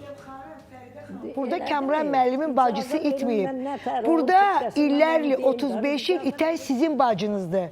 Siz burada oturmalısınız. Siz burada danışmalısınız. Kamran müəllimin nə qani eləyir, eləməz. Fəridə xanım, bəlkə gələsiniz qara otaqdan bu ağ otağa, işıqlı otağa. Əla.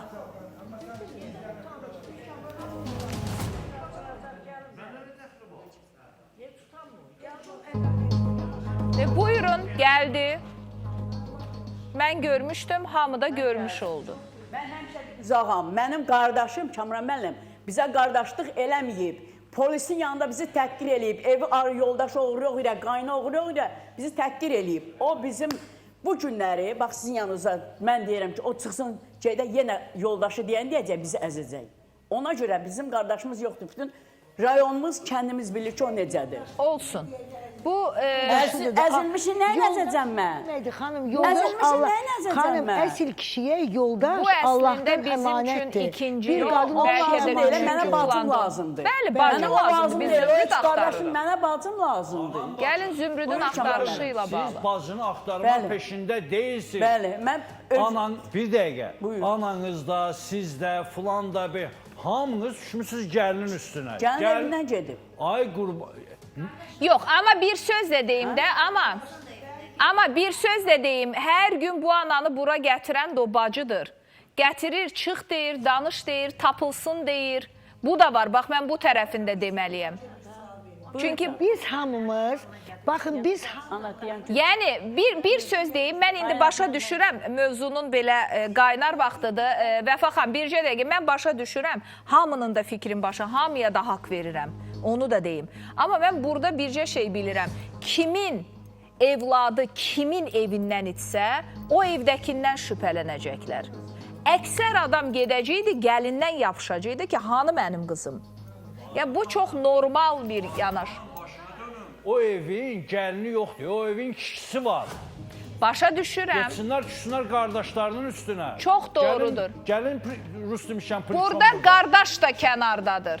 Qardaş da ancaq kamera arxasından səs çıxarır. Ortada da indi onu da deyir. Ancaq kamera arxasından. Mən yenə deyirəm, bu qadından başqa kimsə istə, özünə də demişəm. Demişəm, nə qədər həyatdasan, axtarırsan, sən yoxsan mövzu bağlanmışdır. Bəli, bəli. Allah sənin ömrünü uzun eləsin. Amma yəni səmimi də, səmimi deyin. Yəni, yəqin ki, siz çox götür-qoy, siz bacısınız. Yəni, mən bugün burada, biz bugün bir saat burada, hərəmiz öz işimizin gücümüzdə. Sizin düşüncəniz, ürəyinizə daman, bax, ürəyinizə daman nədir? Nə baş verib? Yəni, bax, ürəyinizə daman. Necə? Yəni, sizdən soruşun. Bilirsiniz necə, Fəridə xan, biz dünən necə Aybənizə, sizə, o vaxtı Fəridə xan anıya sual veririk. Siz nə düşün? Məsələn, belə mən, bilirsiniz nəyə soruş? Deyirdim, Aybəniz sizcə harda ola bilər? Onu soruşur. Məncə...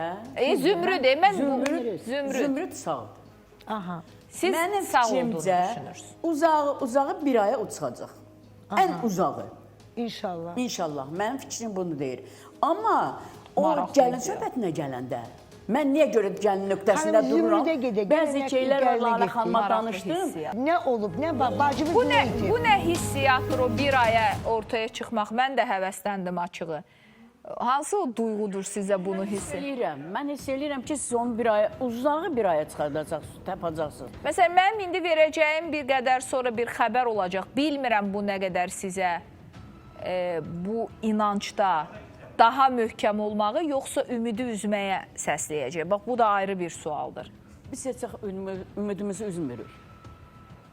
Göydə Allahı, yaxşı haldır.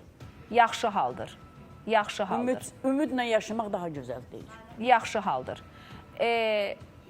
Mənim üçün burada... Buyurun, Türkay xanım. Xanım, qızı satmaq istəyirdisə, birinci növbədə orada kirayə ödəyirdi, onun qazanc yeri idi.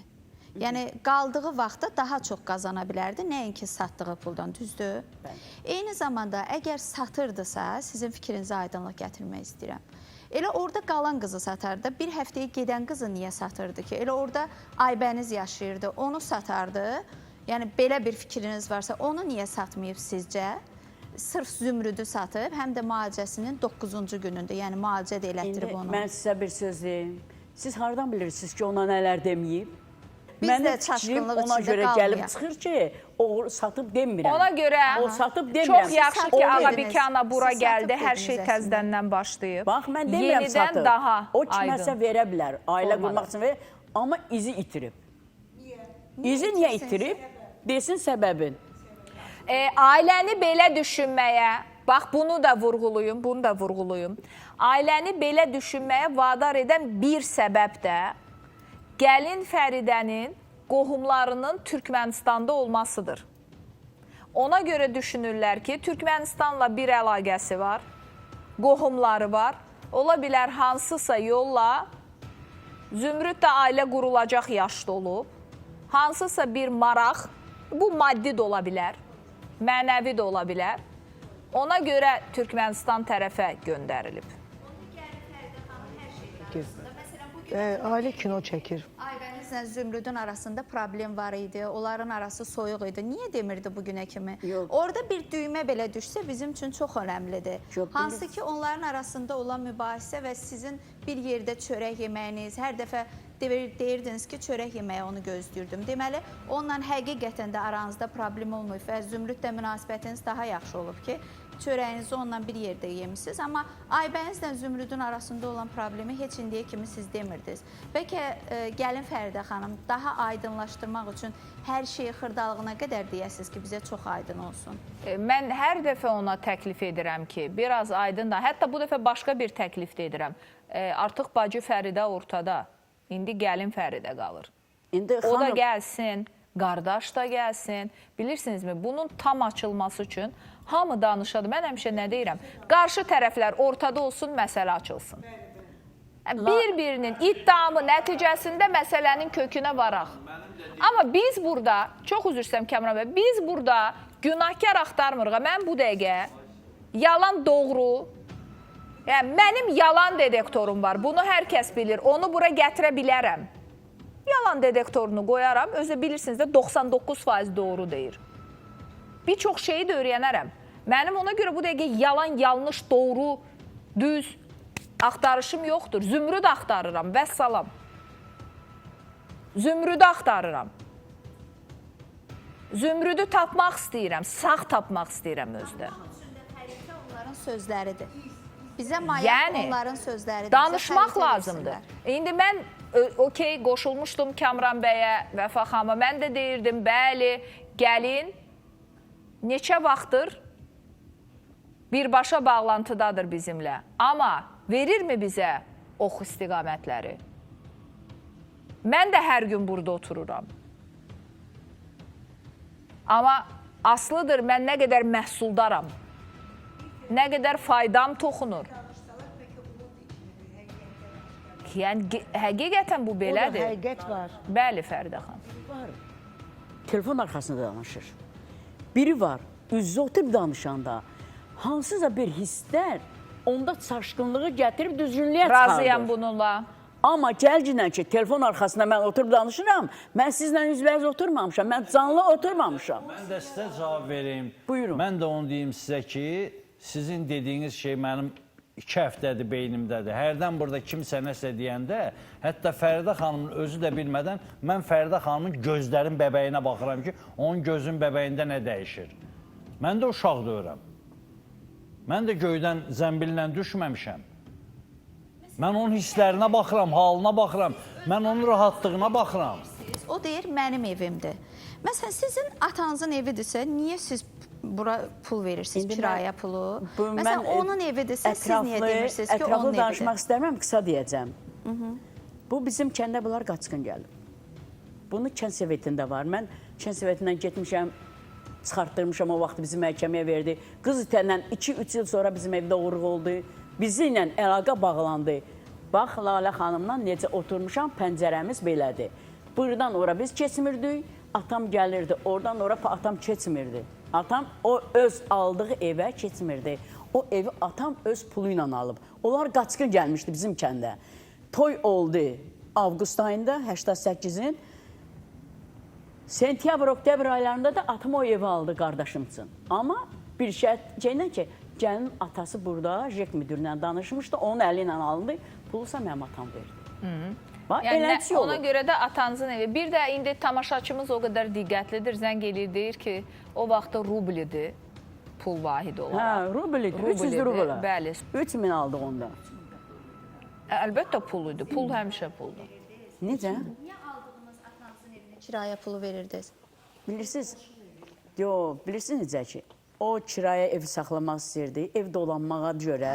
Biz kömək kimi, bacım da orada qaldı. Neyse, mən buna biraz inanmıram. Yox, indi qonşular, kaş mən indi qonşuları da tapam, qonşularla buna biraz inanmıram, açıq deyim yəni. Siz heç mi qəbul eləmirsiniz ki, ola bilərmi ki, nəsə bacınızın bir sirri var idi, cavan qızdır, bəlkə nəsə fikirləşib, özü gedib. Sadəcə bunun üstündə niyə bu qədər dayanıram? Bir dənə söz deyim xanım, üzr istəyirəm, bir dənə söz deyim. Mən də onu deyirəm ki, o gedəndə 22 yaşı vardı. Amma indi 58 yaşı var. Sənə nə vaxt? O şeylər hamısı silinib, o üzə çıxa bilər. Fəridə xanım, mən niyə... Amma niyə görə çıxmır? Fəridə xanım, biz niyə bu kirayə məsələsi üstündə bu qədər? Ola bilər siz deyəsiniz ki, olan olub, keçən keçib, indi heç yeridir, kirayə verdi, belə qaldı. Yox, bu ona görə deyil. Əgər həqiqətən də kirayə verirlərsə bunlar bu evi onlara, o zaman həqiqətən də bu evin açarı ayrıdır və Fəridə istədiyi vaxtda o evə girə bilməz. Girə bilir. Bilmirdi. Bilsin necə? O orta niyə görə? Orta var idi. Beləncə 2-dən 3-dən pələkan çıxırdın. Orta qapı. Necə ki, buradan ora keçmirik. O evi başqa bir adama, Zakataladan bir gəlin gəldi. O ora gəlin kiraya gələndə, o ora kiraya gələndən sonra ora kardon vurdular. Kardon şifaner də ora qoydular ki, o gəlin dedi ki, mənim otağım ailəli qalırdı. Ora keçməmək üçün onda vuruldu kardon. Deməli, ona görə girə bilmirmiş və kirayə verilmiş. Açıq idi. Kirayə verilmiş, amma yox. Kirayə Aybənizdən sonra oldu kirayə o evə. Başa düşdüm. Onda belə çıxır ki, o vaxtı var imişsə, o kardon və şkaf, onda deməli, Fəridə rahat girib çıxa bilmirmiş də. Girib çıxa bilir ora. Amma kardon varmış. Kardonu sonradan. Qız gedəndən sonra 90 neçənci illərdə. Yaxşı, aydındır. 90 neçənci illərdə kirayişin gəldi Zakataladan. 2 qızı var idi. Gündə çörək mağazin sexi var idi. Orada işləyirdi. Onda onu vurdu araya belənçinə. Amma yenə də qapı açıq olur. Evin qapısı açıq qalırdı onda da. Siz də düşünürsünüz ki, məktubu gəlin yazıb? Məktubu mən çünki nə varsa məktubun başındadır. Məktubu ora qoyandır. Gəlin yazmayıbsa da yazdırıbdı, dəyişdirilib də. Həmən məktubu o nədir, yoxlamaya gedən vaxtı elə bir adam apardı ki, sonra bildi ki, bunun yaxın adamıdır. Bunun öz şeyidir. Orada gəlib bizə deyildi ki, bu Zümrüdün xəttidir. Amma mən də eləyirəm, mənə yenə getdim sizdən sonra, siz deyəndən sonra Mərzə dedi ki, biz dedi, bir sinifdə oxumuşuq dedi. Zümrüd dedi, heç vaxt xətti yaxşı olmayıb. Mənim də xəttim yaxşı olmayıb. Buradakı xətt də yaxşı deyil. Deyir, 2 alırdıq, deyir məşqdə. Ona görə deyir, yəni onu deyirəm ki, o xətt onun xətti ola bilməz. Amma bu xətt də yaxşı xətt deyil. İndi necədir bilmirəm. Yəni bu xüsusi bir vari muncuq kimi düzülmüş bir xətt deyil ki. 11 məktub vardı, orada bir cümlə vardı, o cümlə orada yoxdur. O gedəndən sonra, hansı ki getdi yoxlanışa, həmən sördə o cümlə orada yoxdur. Hansı cümlə idi o? Bir dənə cümlədir. Mən o məktubu axtarıram, o məktub tapanda deyəcəm kopyasını. Hansı cümlə idi o? Evdə kopyalar çoxdur. Siz düşünürsünüz ki, o kopyalar hələ dəyişikliyi də var, onun içində bəzi şeylər də çıxıb. Fəridə xanım, verin o məktubun kopyasını. Onu mən hələ axtarım, o vaxtı mən oxumuşdum onu. Mən gəldim, gördüm Batçın ailə ilə, durub həyətdə, dedim, nə olub? Mən mikrorayonda qalırdım, fabrikdə işləyirdim həmən vaxtı. Soruşdum, nə olub? Gəlib ağlayır. Dedi, Zümrüd itib, dedim, necə ki itibdir? Evdən çıxıb, dedim, yəqin ailə qurublar, kiməsə qoşulub qaçıb, 3 gün açıq. Deyir, yox, itibdir. Dedim, sən nə bilsən, bu qoşulub qaçıb. Yəqin kiməsə gedibsə, üzr istəyirəm, qoşulub qaçan bir həftədən sonra xəbər çıxır, 2 gündən sonra ki, filan kəs götürüb qaçıb. Həmən vaxtı mən gəldim, Batçın ailə ilə ikisi həyətdə durub. Demək, siz deyirsiniz ki... Mən Batçın ailə ilə durmuş həyətdə, ağlayırdı orada. Bax, bu gəlin ağlayırdı. Sən ağlayırdın oradakı Zümrüd itib. Mən də gəldim, özüm ekranda Deməli, qaldım. siz deyirsiniz ki, bu məktub nəinki xətt olaraq, ümumiyyətlə məktub olaraq saxtadır. Çünki gerçəkdə başqa cümlələr vardı. O cümlə burada yoxdur. Yox, nüxsə yazmayıb. Onu təzədən getdi. Gedəndə yenidən yazılıb məktub. Bu bir ay, 20 gün mü getdi ki, xət yoxlansın, analiz deyirlər, nə deyirlər? Ekspertiza. Hə, ora gedəndən sonra gəldim, ora gedə yox. Aydındır, deyir ki, əvvəl başqaydı, sonra başqa məktub idi, amma bu əvvəl sonranı mən daha çox bu kimi hallarda deyil, uğurlar təqdim edərkən sevirəm ki, deyim ki, əvvəl belə idi, sonra belə idi. Təbii ki, bu fərqi, Vəfa xanım, çox üzr istəyirəm, çünki biz artıq dostlarımızla bağlı zaman almalıyıq danışmağa. Qüsursuz Nitq Psixologiya Mərkəzindən bugün bizə həmin, belə deyim, Qüsursuz Nitq Psixologiya Mərkəzinin 9-cu mikrorayon üzrə baş konsultantı Türkay xanım Rəhimova gəlib. Türkay xanım, xoş gəlmişsiniz. Yenə deyirəm, mən əvvəl soranı yalnız uğurlarla bağlı müqayisəsini çox sevirəm. Ona görə biz bir Ruzi balamızdan danışacağıq. Ruzi balamızın 6 yaşı var, amma bu 6 yaşın əvvəli ilə başlayaq ki, Qüsursuz Nitq Psixologiya Mərkəzinə gələndə Ruzinin hansı problemləri varmış? Bu problemlər gözlə görüləcək problemlərdir. Ona görə gəlin izləyək. Ruzi, bax mənə. Bu nədir? Oğlan neynir burada? Neynir? Ha ha ha ha. Ay, sağ ol. Bəs bu nədir? Canavar. Au. Bəs yaxşı, bu kimdir? Kimdir o? Yox, kimdir o?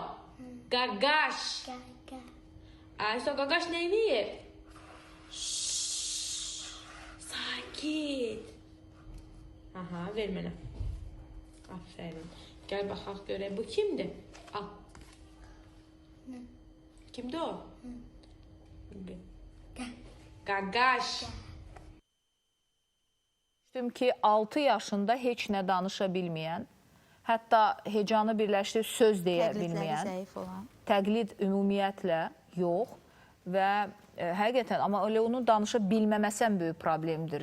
Paralelində digərlərini gətirir. Anlama, qavrama, suala ani cavab, düşünmə. Hər biri inkişaf səviyyəsinin müxtəlif növləridir ki, hansı ki onlar olmalıdır ki, nitqimiz açılsın. Və onların heç biri yox idi. Çox zəif bir formada idi, gördüyünüz kimi. Və bu 3 ay əvvəl çəkilən videodur. 3 ay əvvəl müraciət vaxtı çəkilən videodur. Nə kimi işlər apardınız onun üstündə?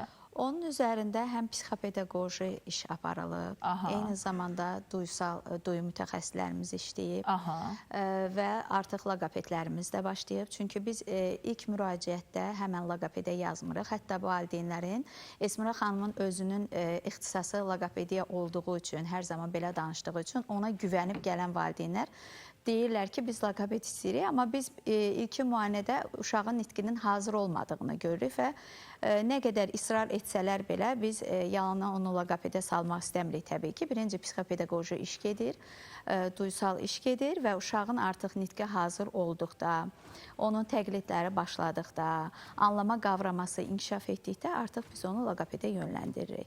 Eynən də balamızda bizim Esmira xanımın qəbulunda necə ki, kompleks müayinə olunub və proqram tərtib olunub, valideyninə də təşəkkür edirəm ki, onu deyildiyi kimi gətirib, saat-ba-saat, gün-bə-gün və bu çox vacibdir. Nəticəmiz artıq göz önündədir. Bizim mütəxəssislərimiz baxaq mı nəticəyə birlikdə?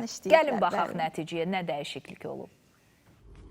Ruzi, təyyarə necə eləyir?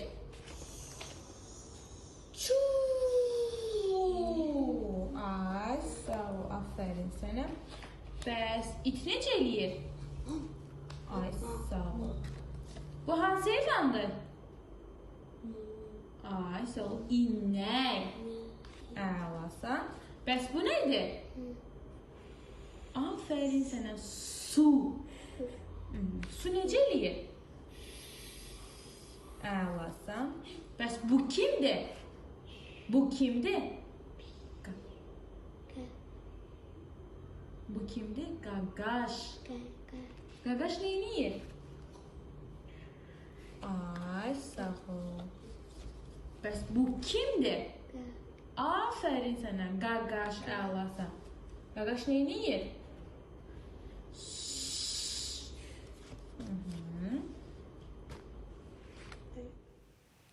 Bax, qısa bir iş sonra artıq bir fikir formalaşır, bir diqqət dağınıqlığı aradan qalxır və artıq suallara cavab verə bilir. Amma bizim bu qısa dediyimiz görüntü üçün nə qədər böyük komanda və nə qədər böyük iş görür. Bir təşəkkürü izləyək, sonra siz bizə bu haqda fikirlərinizi deyin. 3 ay bundan öncə bizim mərkəzə müraciət eləmişdiniz. 3 ay bundan əvvəl mərkəzə gəldikdə Ruzi balamızda nələr yox idi, indi nələr qazanmışıq. İstəyirdim onu bir valideyn kimi özünüzdən eşitdim. Ruzidə demək olardı ki, vallahi heç nə yox idi. Çünki heç bir, necə deyim, məsələn, nitqi sıfır idi da demək olardı ki, məsələn, mamanı belə ma, daha öncə bir də ma deyirdi. Yəni onu tam iş birləşdirə bilmirdi də, hərfi belə birləşdirə bilmirdi. İndi mama, bacı, bibi, qaqa, əmi, yəni bunların heç birini demirdi amma. Bir babanı deyirdi, bir su, hə, yox, bir də mamanı, o da ki, yəni normal demirdi də, heç başa düşülmürdü. İndi maşallah, məsələn, o gün deyir ki, parka apar. İkili artıq cümləni qurur. Dünən məsələn, maşından deyirəm ki, düş, deyir ki, düş. Görürəm ki, mən dediklərimi də təkrarlayır, danışmağa həvəsi artıb. Yəni, çox qabaqdadır, maşallah. Yəni, çox irəli gəlmişik sizin sayəvizdə. 5 yaşında Ruzi balamızın nitqi yox idi, anlama qavraması zəif idi. Bəli. Maması. Çox sağ ol deyirəm həqiqətən sizə Esmira xanıma, sizə Günnar xanım, psixoloq, lakabet, hamısına yəni çox sağ olsunlar. Yəni əməyiniz böyükdür, həqiqətən çox irəli gəlib. Bir ana olaraq baxanda çox sevinirəm. Hə, çox sağ olun, Allah razı olsun həqiqətən. Allah həqiqətən sizdən razı olsun. Orada yaxşı deyir. Həqiqətən razı olsun. Çünki yəni bir uşağın valideyninin ona danışa bilməyəndə 6 yaşda sonra bu cümlələri, hecaları deyim, mən düşünürəm ki, yəqin ki 1-2 aya o artıq sərbəst cümlə də qura bilər. Çətini başlamaqdır. Deyilmi? Çətini başlamaqda, amma əlavə etmək istəyirəm. Valideynlər bəzən düşünürlər ki, artıq nitqi açılıbsa, hər şey yaxşıdır, bundan sonrası daha asan olacaq və burada bizdən bir çox valideyn sağollaşır. Biz belə çəkib göstəririk uğurlu nəticələrimizi. Hər kəs nitqin açılma mərhələsinə daha çox üstünlük verir, amma təbii ki, burada məntiqi analizin pasivi gedir. Yəni, sözlər başlanılıb deməyə, amma bir insanın analiz etməsi olmalıdır, təhlil bacarığı olmalıdır və duyğularını, hisslərini düzgün, yaşına uyğun ifadə etmə bacarığı olmalıdır. Yəni, təxəyyül analizi formalaşmalıdır. Bu da bizim növbəti mərhələlərimizdir ki, ən çətin mərhələdir.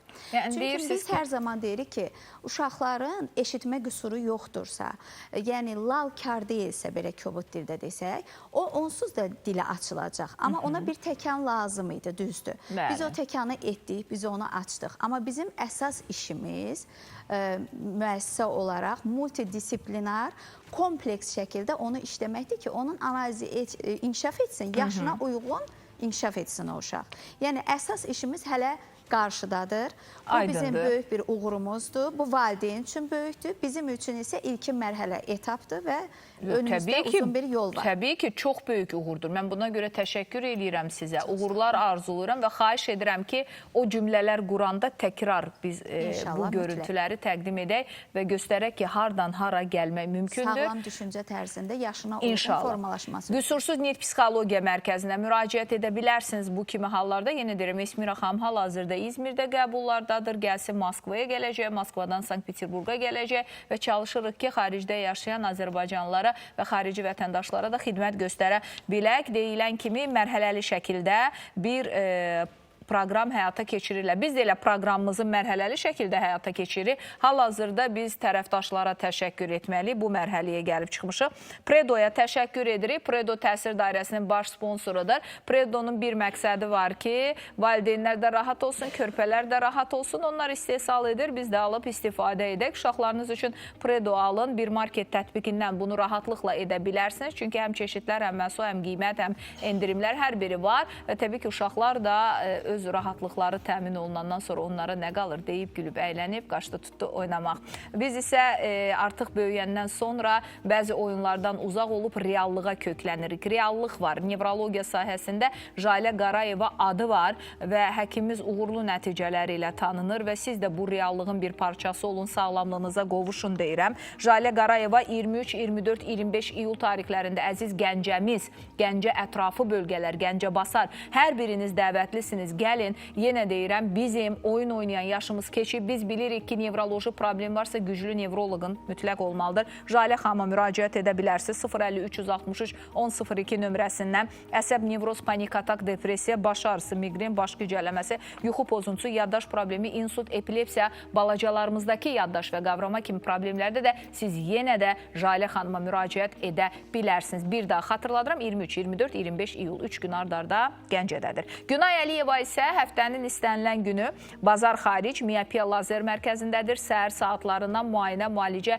cərrahi əməliyyatlar həyata keçirir. Oftalmoloq cərrahımız Miyopiya Lazer Mərkəzinin rəhbəri olaraq ölkəmizdə görmə problemlərinin müasir müalicə, müayinə, cərrahi əməliyyatını həyata keçirir. Uşaqlar, gənclər, böyüklər üçün ən son texnologiyalarla gecə linzaları, lazer əməliyyatı və ağıllı linzalar tətbiq edir. Və yenə də aksiyalarımız haqqında danışmaq istəyirəm. Az öncə dedim, lokoped defektoloq Esmira xanım Qəfarova tərəfindən növbəti konsultasiya və qəbul günləri elan edilir. 31 iyul 3 avqustda Moskvada, 4-5 avqust tarixlərində isə Sankt-Peterburqda olacaq və pasient qəbulu həyata keçirəcək. Sizin də evladınız az öncəki bizim balaca Ruzimiz kimi əgər danışmaqda çətinlik çəkirsə, fikrini ifadə etməkdə və ya diqqət dağınıqlıq pozuntusu varsa, yaxınlaşın. Siz də Esmira xanıma və onun bütün komandası bu işdə sizə yardım etməyə hazırdır. Nəzir Rızalı da elə yardım edir ki, ağrısız bir həyat yaşansın, aktiv bir həyat yaşansın. Uniglobal Hospitalın uzman fizioterapi reabilitoloqu Nəzir Rızalı 25 iyul tarixində Gəncədə, 26 iyulda Lənkəranda olacaq, 31 iyulda Mingəçevirdə, hər həftənin 5-ci günləri Sumqayıtda, digər bütün günlər isə Uniglobal və Uniklinikada olur. Həmişə deyirəm, o böyük hovuz da, o avadanlıqlar da, o fərqli yanaşması olan Nəzir Rızalı da Uniglobaldadır. Gedin, yaxınlaşın, çox rahat yerdə yerləşir 20 yanvar dairəsində. Daha doğrusu yaxınlığında.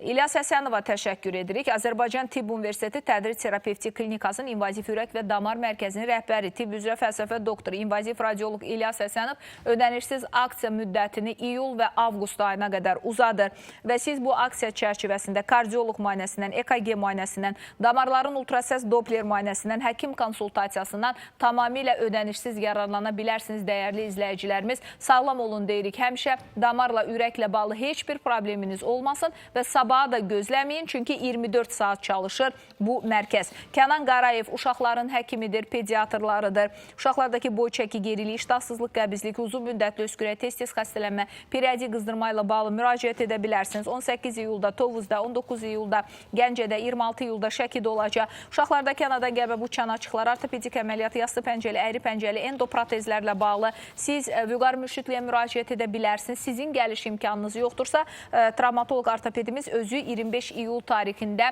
Gəncəmizdə olacaq və pasient qəbulu həyata keçirəcək. Samir Qurbanov da Gəncədə olacaq. Bu həftə sonu ayın 18-i şənbə günü süd vəzini yoxlatmaq istəyən xanımlar yaxınlaşa bilərlər. Özdə yaxınlaşın deyirik, çünki mütləq ki bir müayinə lazımdır hər kəsə.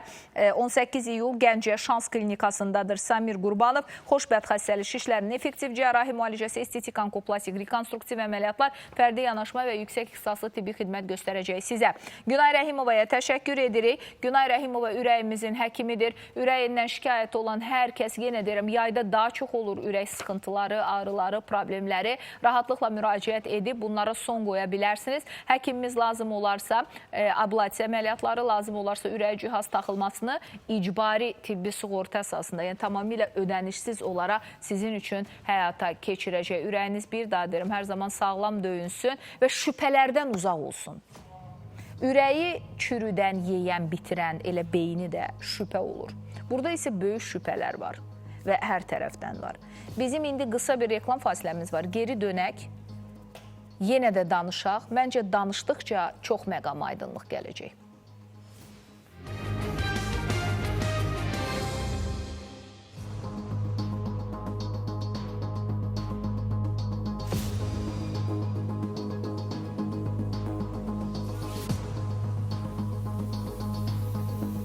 Dəyərli izləyicilərimiz, qaldığımız yerdən davam edəcəyik. Ağabikə ana ilə yanaşı bugün studiyamızda Zümrüdün bacısı Fəridə xanım da var və digər Fəridə xanım telefon xəttindədir, o da gəlindir. Bir daha xatırlatmaq istəyirəm ki, biz məsələ ilə bağlı dünən baş prokurorluğa və xüsusən də baş prokurorumuz cənab Kamran bəyin adına mesaj, daha doğrusu məktub ünvanlamışıq və biz inanırıq, biz əminik ki, məktubumuz qısa zamanda cavablandırılaraq bir işə başlanılacaq və bu zaman artıq heç bir gizlin qalmayacaq, Zümrüdün harada olduğu ortalığa çıxacaq.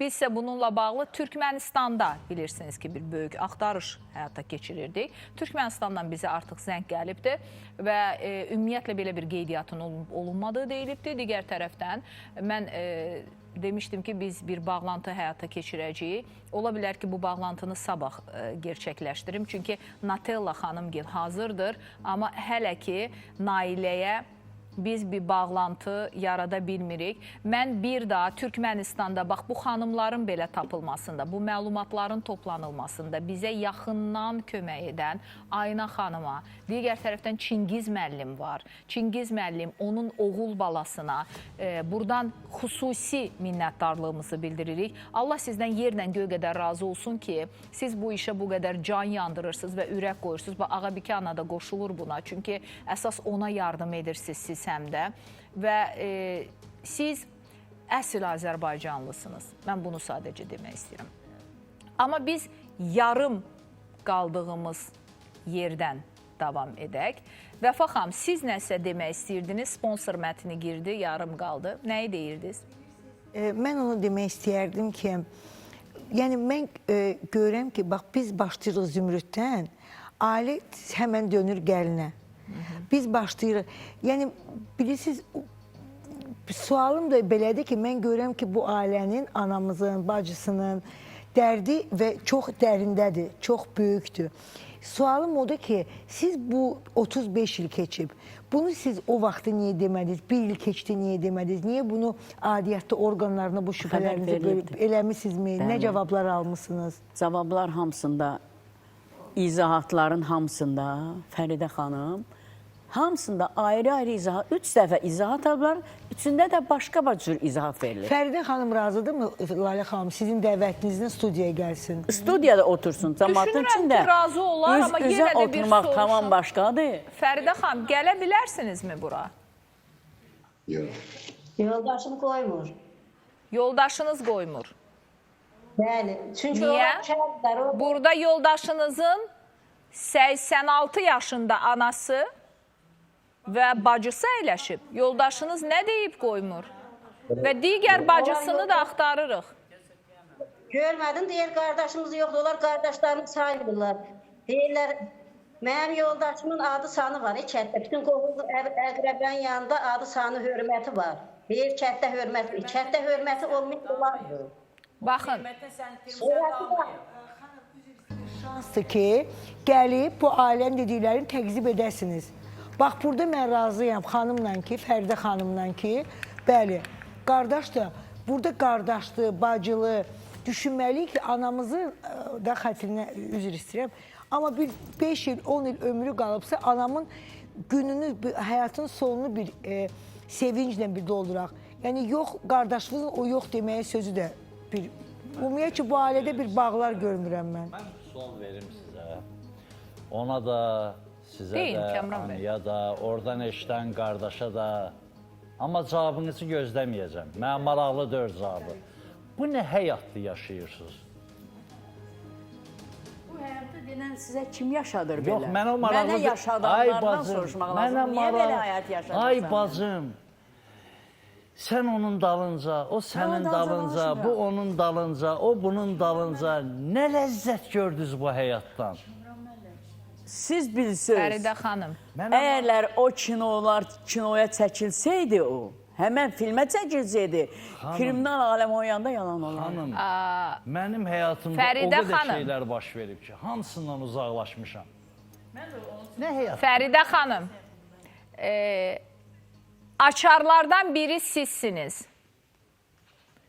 Demişsiniz ki zümrüt kesiləndə, daha doğrusu zümrüt tapılanda qurban kəsəcəm. Qurbanı kəsmək üçün, o necə deyirləri, üzə bilmək üçün birinci suya girmək gərəkdir. Qurbanı kəsmək üçün bu yolda bizimlə bərabər addımlamaq gərəkdir. Mən demişəm, deyirəm, deyəcəm də, bu məsələnin üstü Aybənizlə siz burada oturanda açılacaq. Biz onda görəcəyik ki, kim bunun açılmasını istəyir, kim isə kənardan izləyir, arada bir söz deyir və özünü qurban kəsəcək qədər məsum göstərməyə çalışır. Biz yalnız onda görəcəyik. Ona görə gəlin, lazımdırsa maşın təmin edək. O məktubu deyir, ekspertə mən aparmışam. Məktubu biz təhvil vermişik arvada, biz məktub aparmışıq ekspertə. Onun vəkili var, o bilər kimi aparıb, kimlə nə qayrı. Mənim nə vəkilim yoxdur, nə elə bir adamım yoxdur ki, aparam o məktubu ekspertə. O məktubu Oktay aparmışdı. Açıqlama eləmirəm artıq bir daha. Oktay kimdir? Rəhmətə gedim yox. Özü də yaxşı bilir, yoldaş da yaxşı bilir kimdir Oktay. Açıqlama eləməyək, qısa burada bağladım. Bir də mən, xanım bir də... Bəsdir, demə. Və yoldaşlar səslənirəm buradan. Yaravıza toxunacaq, amma siz bir valideyn kimi bir övlad itirmişsiniz. Siz bilirsiniz onun acısını. Burada bir ana var. Hansı ki, bəlkə də siz bura gəlib, sizi dindirsə, bəlkə də o istədiyi sözləri sizə desə, bəlkə də siz onu qəbullamaz. Təəssüf dedilər ki, efir zamanımız bitir, sağollaşma imkanımız da olmadı. Davam edəcəyik sabah, təki sağlıq olsun.